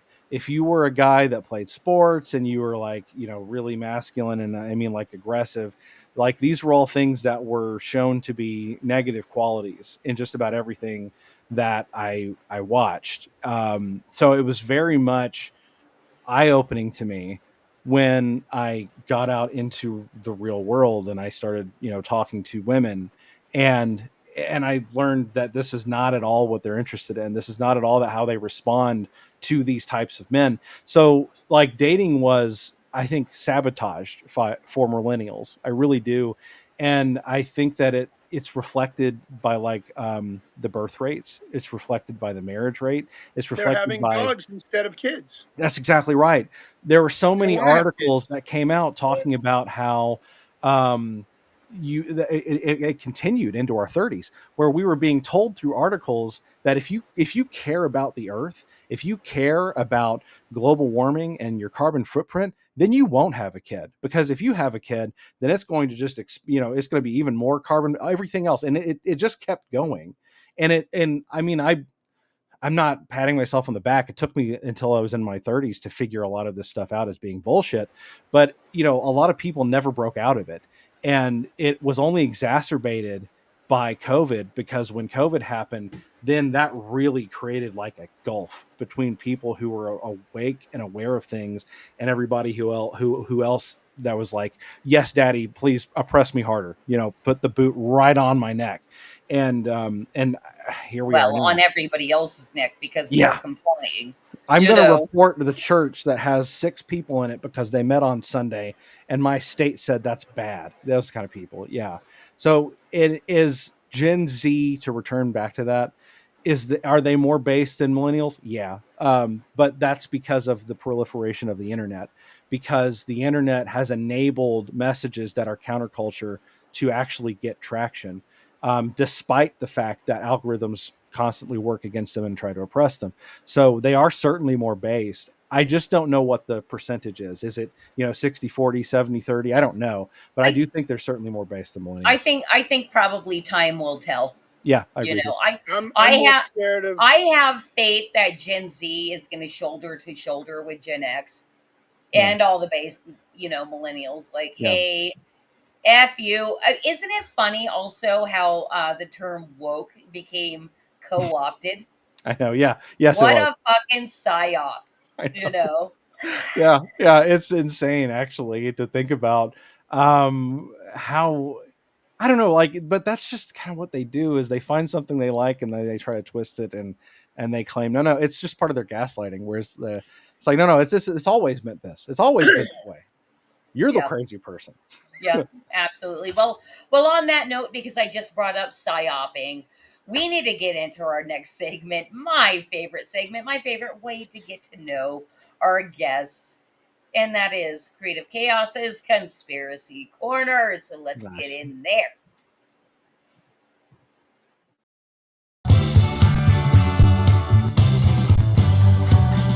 I want to live with a conspiracy girl. I could be prepping the rest of my life with a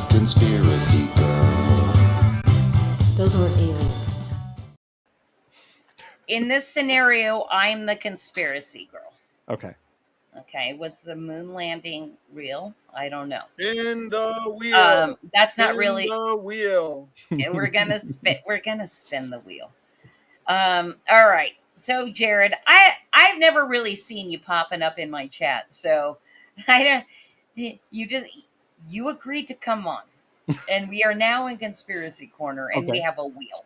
All right. And we're gonna bring I've been here on a stream for the wheel once.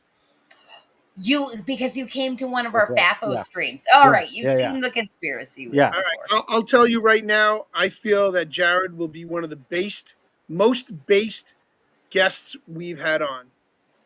Right on. I feel it coming. I feel it coming. I think you forget when. I guess you weren't here for Frederick because he was freaking based. Nope, it's All Frederick. right, you got to live up to the height that Frederick set. Anyway. All right, so we're going to bring up the conspiracy wheel, and I'm going to explain the rules, which are very fluid. It kind of depends on how I'm feeling tonight and whether I want to be mean or give you leeway. But here's the basic rules. Is you get 3 spins. You can choose to stick with topic 1 or topic 2. Okay. But if you decide that you want to roll the dice and spin that wheel one final time, you're stuck with the topic no matter what it is. Okay. You understand how it works? Absolutely. All right. Here's the other kind of tiny side rule. If you kind of if you kind of like a topic and just want to say a sentence or two about it, but spin again, that's fine. Okay. All right. You ready to spin the wheel? Yeah, let's do it. All right, Cos, let's spin the wheel.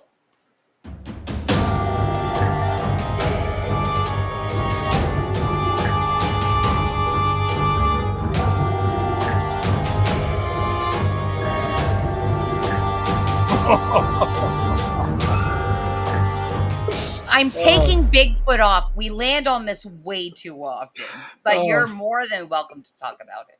Well, I don't actually have a strong opinion about Bigfoot, so I don't know if I could be that fun on it. Bigfoot, I think, could exist, but I'll say this: I used to see a lot of the shows about finding Bigfoot or whatever that was on Sci-Fi. It was really David popular. Paulides doesn't like those shows. Well, it was very popular around the same time that they had a lot of the ghost hunting stuff going on, Oh yeah. Yeah, and so the thing about the Bigfoot streams, the shows, is I always remember watching it. I was thinking, well, this is obviously bullshit, because if they'd found Bigfoot, this would have been all over the internet and all over the news. I know that this asshole out in Oklahoma isn't going to find Bigfoot because this is recorded. I thought you were gonna say the asshole was Bigfoot. Well, some of them look like they could be, but some of them maybe not so much. All right, and then Tank says Bigfoot keeps rigging the wheel. You might be right. Now, there's the real conspiracy: is that Bigfoot keeps rigging the wheel. Well, no, the conspiracy is that he's the most egocentric cryptid. Good point, Tank. I can't wait to have you on next week. Get out of here, Jared. I know. What are you doing stuck with me? Oh my god. Send the All link right. to Tank. I'm assuming you'd like to spin again. Yes, please. All right, let's do it. I've done as much as I can do with Bigfoot.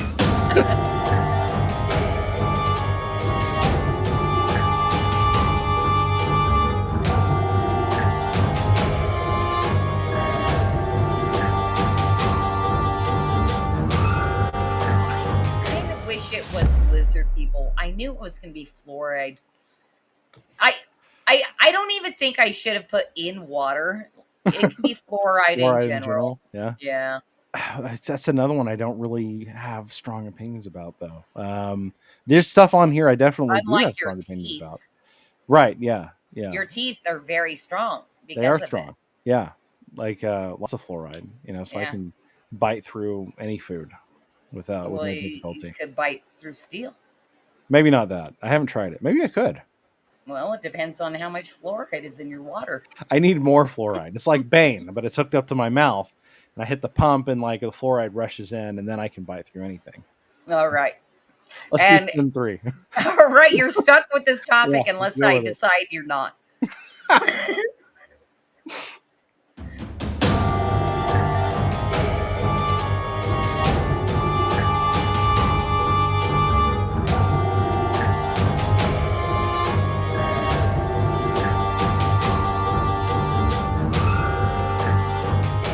Everybody knows 9/11 was an inside job. Spin it again. Yeah.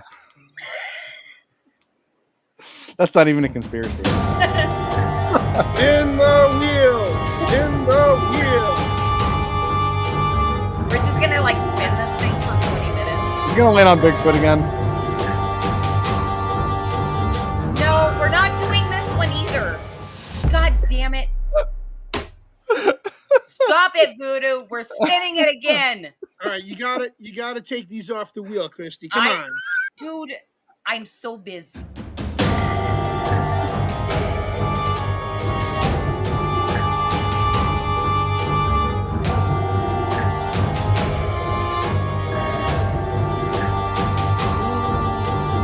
Dums. You know about these, right? You know about No, dums? what is the acronym?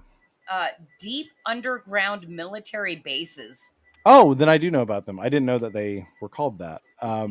Jared, Yeah. I'm so sorry. I have a daughter calling. You have to carry the show. Oh, well, I'll be do right my back. best. I You will got be it. right back. You got it. I'll talk about some dumbs. Yes, So- please tell us. but I'll Tell us try what to your do- thoughts are on dumbs. I'll talk about dumbs intelligently if I can. So I know that they're real, obviously. The thing that I find fascinating about them is, I guess I wonder who's going to be on the proverbial ark when things happen, because I think that it's going to be government people, but then beyond the government people, I guess I wonder of the people who have control over finance and everything else, who's going to be on the list and where it's going to be categorized, and I guess what are they expecting, I guess is what I wonder.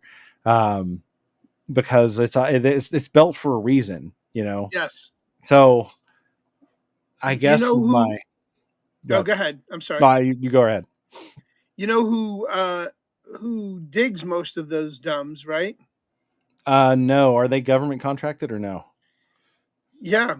Yeah. They're DARPA contractors, and the biggest Okay. one is Elon Musk, because he owns the Boring Company, and it's a company that literally bores holes and tunnels in the earth. Yeah. So he's the one digging the dumbs. Did you watch the Netflix original Daredevil series? I did. Elektra, when she winds up getting taken into the dumbs Yeah. by the hand. Yeah. Yeah. That's kind of what I've heard shit going on in DC was happening in the dumbs underneath Washington. That would make sense. Adrenochrome and all that other crazy Yeah. kind of shit. The stuff that I've seen recently, I found out about this, which you guys probably know about it too, the pizza tracker, the DC pizza tracker, which I find just so interesting. Pizzagate. Yeah. Well, so there's a I guess it's a site that tracks the time it takes to get a pizza in Washington D.C. because the alphabet agencies, whenever they are very busy, they stay over at the office and they have to order dinner or something to eat, and so they order pizza. So people will watch the estimated time of delivery for all of the pizza places in DC, and when all of them spike upward into an hour plus to get a pizza, that's how they are able to track when the alphabet agencies are doing something completely legitimately wonderful to help everybody. So they I find that fascinating, especially. So like I would imagine that COVID was kind of like a run to see how they could control mass populations in the event of something that would lead to them utilizing the dumbs and how that would occur. But I can't say for sure, right? May I ask you, as far as COVID goes, Mm. I have no idea how you felt about it when it first came out and Sure. all that kind of stuff. But me personally, I'm like, nobody's gonna comply with all this bullshit. Yeah. Americans are Americans. And then I lost faith in humanity. Did you have like a similar experience? Yeah. So I'm actually happy to tell you because when I first was aware of what was happening, it was from the stuff coming out of China.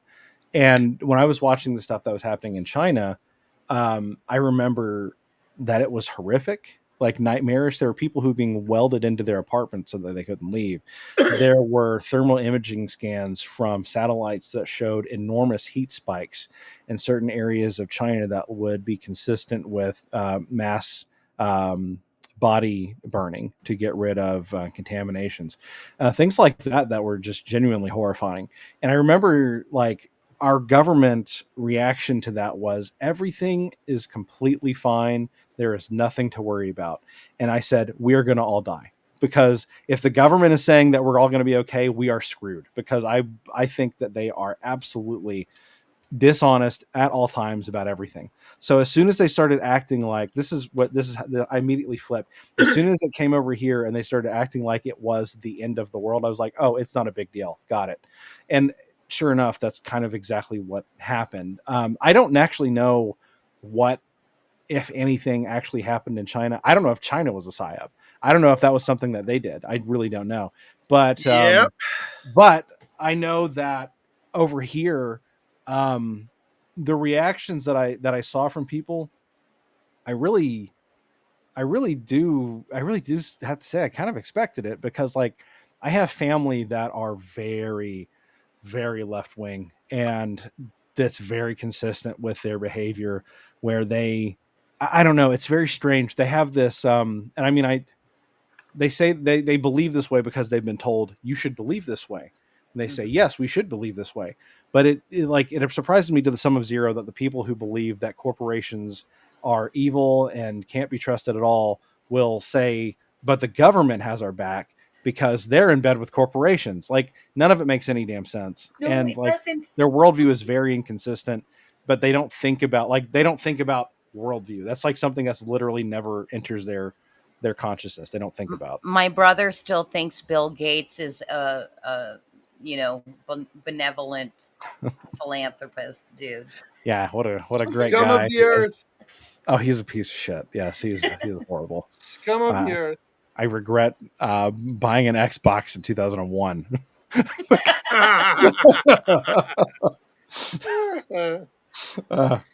That's funny. Yeah, dude. Yeah.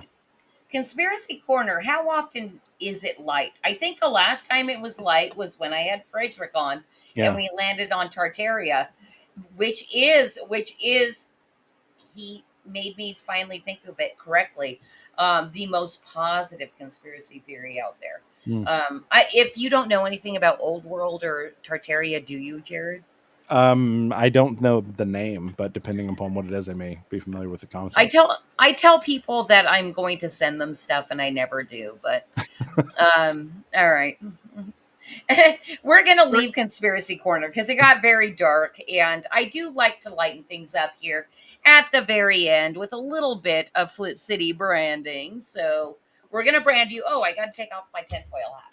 Well, if we're leaving the conspiracy corner, Yeah, but I'll say that wait, hold despite on. the Sorry. darkness, despite the darkness of conspiracies, I even knowing, and I do say no because I'm very confident about some of the conspiracies that I believe that weren't on the board or whatever.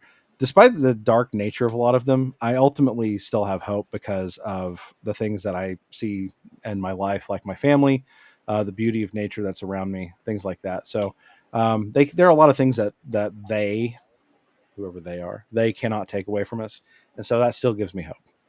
Yeah, and well, would you say, as a parting note to Conspiracy Corner, would you say more people are becoming conspiracy theorists? Yes, I think so, and I think it goes back to something that we talked about earlier, which is I think the internet has drastically increased the ability of people to talk about things that before there would be no platform to. Just the fact that people ask where are our tax dollars going, with like you go back to 9/11, the fact that trillions of dollars went missing, and the Pentagon accounting department got blown up the day, a couple of days after they report that. There are people who are asking questions about that now that would not have been asked, when I was a kid, just because they would have accepted what was given to them by the news because the news was trusted. But the trust in, and this is positive, the trust in the fourth estate, Institutions? yes, and legacy media and the institutions, the trust has been degraded so completely that it's ultimately been a positive thing because everyone now asks questions instead of just accepting whole cloth what they're given, and that's Heck good. yeah.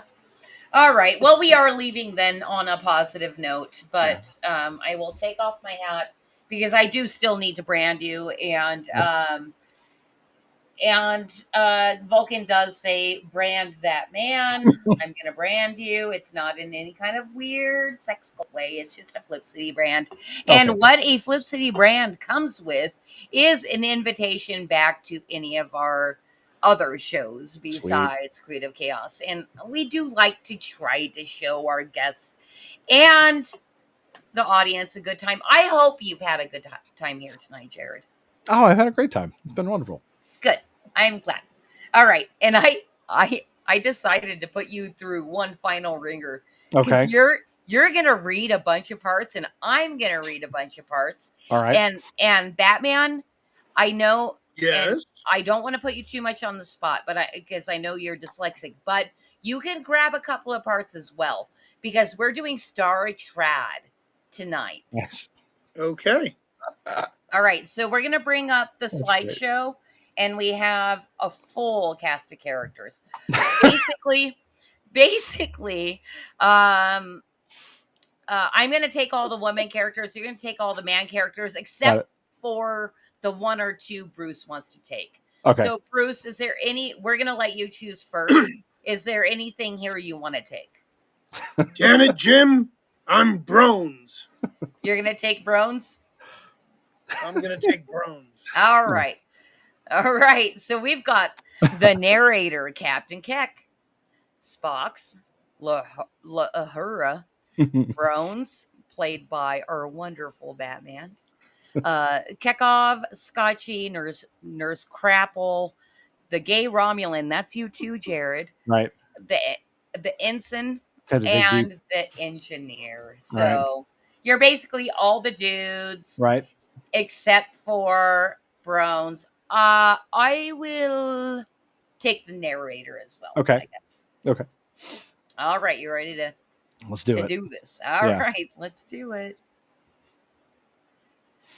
When the future looks like woke crap, the past is the final frontier as the original Star Trek crew boldly go back to when women were women and men were men in Star Trek.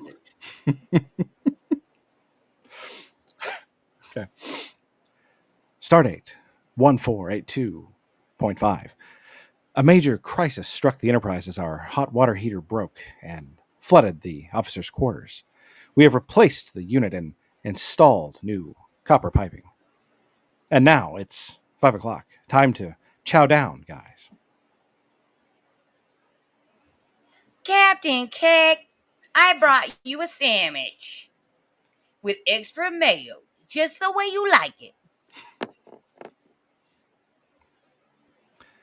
Ensign, why are these sandwiches so big?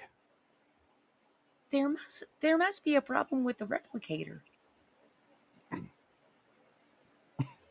I could take a look at it. Out of the way. This is a man's job. I think I see the problem. This subatomic residue buildup is causing an overload in the molecular structure emulator. Zack.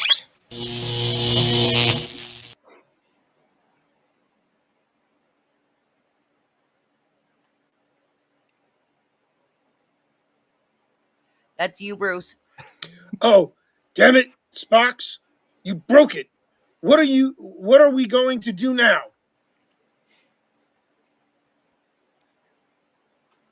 We are going to need real food. Real soon. Brones, cook us up a pot of spaghetti. with spicy meatballs, garlic bread, and a side salad. Hell no. That's woman's work. You're right. We could be doing other things. Ultimate Federation Championship fights are tonight. Zorzan Glax is going to kick ass. Oh, ladies. Yummy noodles, Nurse Crapple. You should cook for us all the time. Stupid man. Am I right? Think they can boss us around like slaves.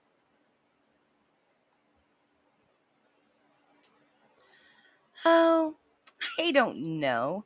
It felt good to be so useful. And I got so many compliments on the noodles. I never knew I had it in me. I thought I might start knitting too. Look at all this great yarn I found in Cargo Bay 1. Girlfriend, please. Captain, there's a Romulan warship decloaking off the starboard bow. God damn it, I can't have one peaceful meal. Okay, everybody, run to the bridge. Out of my way. Stop pushing. Open a hailing frequency. Attention, Gaylord ship. This is a restricted part of the Alpha Quadrant. Your presence is illegal, so get the fuck out now. Thank you. Oh, hello. We were just looking for safe passage to get these orphan children from Cardassia Prime to our summer camp on Child Talk 4. What part of illegal don't you understand? Scotchy, time to pull the plug on these space fags. Fire phasers. Aye, Captain.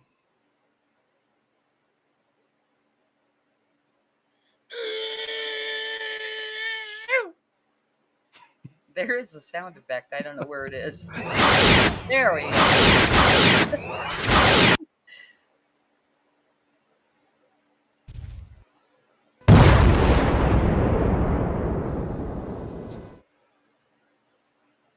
That was awesome. Nice work, Captain. Girls, go get us some cold ones. Hey, we should find an M-class planet where we can hunt wild gorns. That was so manly, Captain Keck. I hope you like Bajor and springberry pie and comfy sweaters. Captain, now the washing machine broke down. Captain's log engaged. Next time, it's a Star Trek baby boom. When the future looks like, whoa crap, the past is the final frontier as the original Star Trek crew boldly go back to win women for women and men for men. And that was Star Trek. You did such a wonderful job. Thank you. Thank you. I rarely put my guess, to that task, but I knew you could handle it. Well, I had so much fun voicing the Kirk parody last time. I'm glad I got to do him again. So. Oh, nice. I had forgotten. We do so many of these. Yeah. I forget how many Captain Kirks we've had because he appears in Flip City over and over throughout like right. many parodies. Yeah. Because who does not love him? I don't know anyone, and if I did, I wouldn't want to. So. All right, and you got a round of applause. Thank you, Vulcan. Thank you. I like it. I just want to respond real quickly to Frederick. Frederick asks, "Where have all the trad girls gone?" The trad girls have gone buck wild. Ah! Well, so here's the thing. There were trad women, but let us not forget. Basically, what happened was shame was erased from marital sex, right? Yeah. That's how women basically were controlled before, before the sexual revolution. and then the sexual revolution happened, and then all the traditional women left. Not that there were not, but the shame was so bad on women. That is what made them like be able to be, say, oh hell no, because I'm not going to have that stank on me. Well, But the that's government been replaced men. completely. So, women control access to sex, but men control access to marriage. And so when government replaced men, because the access to marriage part used to mean financial stability, food for your children, food for you, things like that. Once the government took that away from being something that exclusively men could provide, then it didn't matter. None of it mattered anymore. Men were like supplanted in their role. So women no longer needed men to provide for them because all of these different welfare programs existed to provide for them instead. So there was no like incentive for women to get married because they could just be taken care of by daddy government instead of a husband. They It's could like have as it's many all babies as they wanted, yeah, as exactly. long as they didn't let a man live in their house. Exactly. They could have children in their house, and the government would support them. Yeah, Yes, it's the system. You think the system is broken until you just change your perspective and realize it's actually working exactly as it was intended. Hell yeah. Yeah. And it's almost kind of like all of these things happened all at once, Mhm. like Weird, isn't it? yeah. Yeah. What a weird coincidence. What weird timing. Yeah. Anyway, Jared, it's been a pleasure having you tonight. Yes, it's been We've wonderful had a being on. we've had a great show. Thank you so much for everything that you've put up Oh, with. thank you. And you get to go first as far as telling people what you want them to do. Absolutely. Well, I would love it if you check out my comic book, which is funding right now through the end of September. It's on Fund My Comic, and it's pretty easy to find. It's fundmycomic.com/MC1. Morningstar Chronicles #1.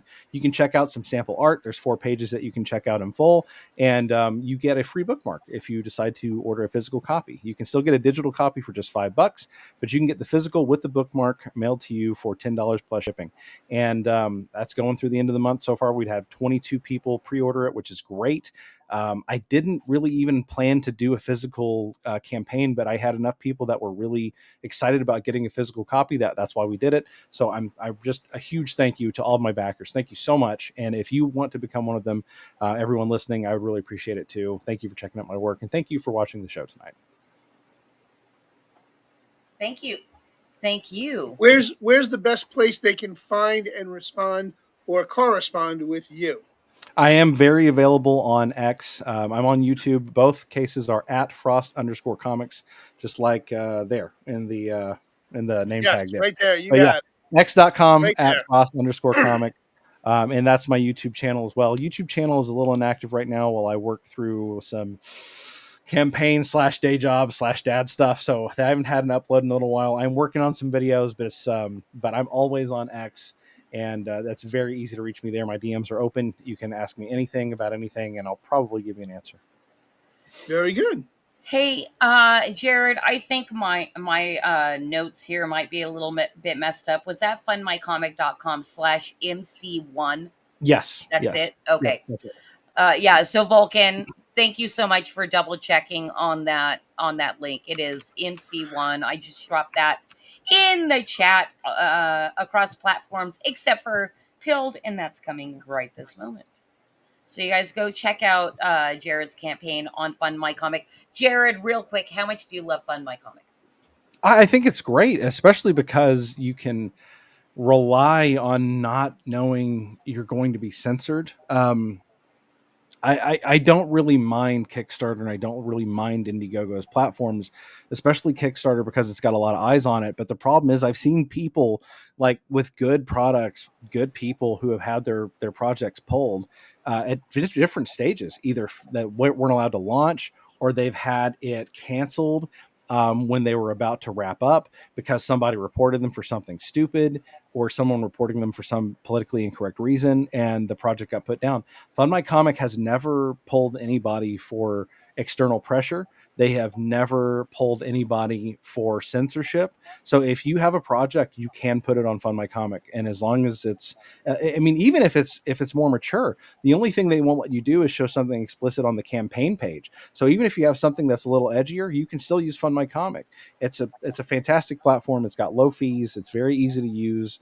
Then they're working to improve it all the time. So I'm not necessarily an ambassador, but whenever I get the chance to sing his praises, I certainly do. And I thought I'd let you say basically all the things I love to say about Fun. Well, there you go. Right on. All right, Bruce, it's your turn. What do you want people to do? All right. So every Sunday night, I go live with our producer, Cosmic Grandpa, and we do 3 beer men. 7 o'clock Big Apple time, 4 o'clock avocado time, where you can check us out. Is this Sunday we're going to be delving into the Culper spy ring, which was George Washington's secret spy ring right here on Long Island. So we're going to be doing that on Saturday, and then Sunday's show we'll have Bruce on the Loose investigating the Culper spy ring, George Washington spies. Awesome. We love Bruce on the Loose because you're like constantly off the leash. You know, nobody could hold you down, brother. This is I true. Tried. I let the mustache lead. I let the mustache lead. Nobody can say no to that mustache. And you guys, as far as I go, please sign up to be notified of our launch, which is happening tomorrow. Oh, where did my link go? I don't know. Yeah, Whatever. Christy, Go to Flip City. What? Send me that link too in text form on my end. Just click the link online, Bruce. Which one? The link. Just go to Flip City Mag. I'm not on any links. Here's what you do. I'm gonna give you All right, I got my phone. Go ahead. I got my phone. Go ahead. Guide to entering our contest. Just go to flipcity.com and then click on the giant banner at the top, and then it's also like in the menu. Free subscription contest or something. I don't know what that is. Flipcity.com. Don't make a fool of me. Flip City Mag is Flip City Mag. Did I say flipcity.com? It's flipcitymag.com. I forgot the Flip City. Okay, I'm discombobulated. I'm discombobulated. All right. Jared has children. Jared has children saying, Daddy, Daddy, pay attention to me. We're ending this right now. Thank you so much, Vulcan, for putting the direct link right in the chat. Enter our subscription contest to be notified of when the campaign's live, which is hopefully tomorrow, because we still haven't submitted it. And I rely on the good graces of Fund My Comic for me to be like, hey, Luke, approve that campaign. Tomorrow, and we'll also be live right here on this Flip City Magazine channel to hang out, have a good time. Jared, I will send you a link if you want to pop in and hang out with us. You're more than welcome. Frederick, I hope you can come hang out, and Tank, you guys come hang out with us tomorrow as we launch. We'll see who wins the free 1-year subscription, along with how well our campaign does in the first couple of hours. And that's our launch party tomorrow night, and we should be live at 7:45 Eastern, 4:45. So back me tonight, back Flip City tomorrow, back Frederick on Saturday. That's the weekend plan. There you go. Oh, let's do explosion. That's a hat trick if I've ever heard of right? one. Good luck, Frederick. You heard the man. Back 3 days in a row. You know the 3 campaigns that you're backing, because we're not in a recession and everybody has a lot of money. Absolutely. Just falling out of my pockets all the time. Love you, Jared. Thank you so much. Thank you again. Thank you, Jared. Normally we wave, but I'm going to blow a kiss tonight. See you guys next week with Tank Ferret. Bye. Later, everybody. Okay, class. List everything insensitive, exclusionary, bigoted, nationalistic, misogynistic, and offensive that you can find in history's great myths and legends.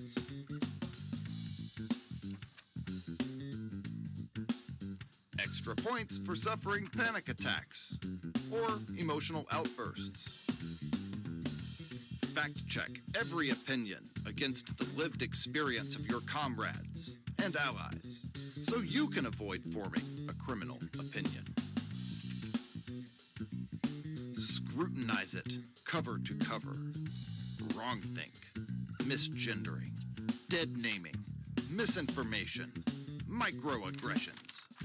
Leave no page unturned.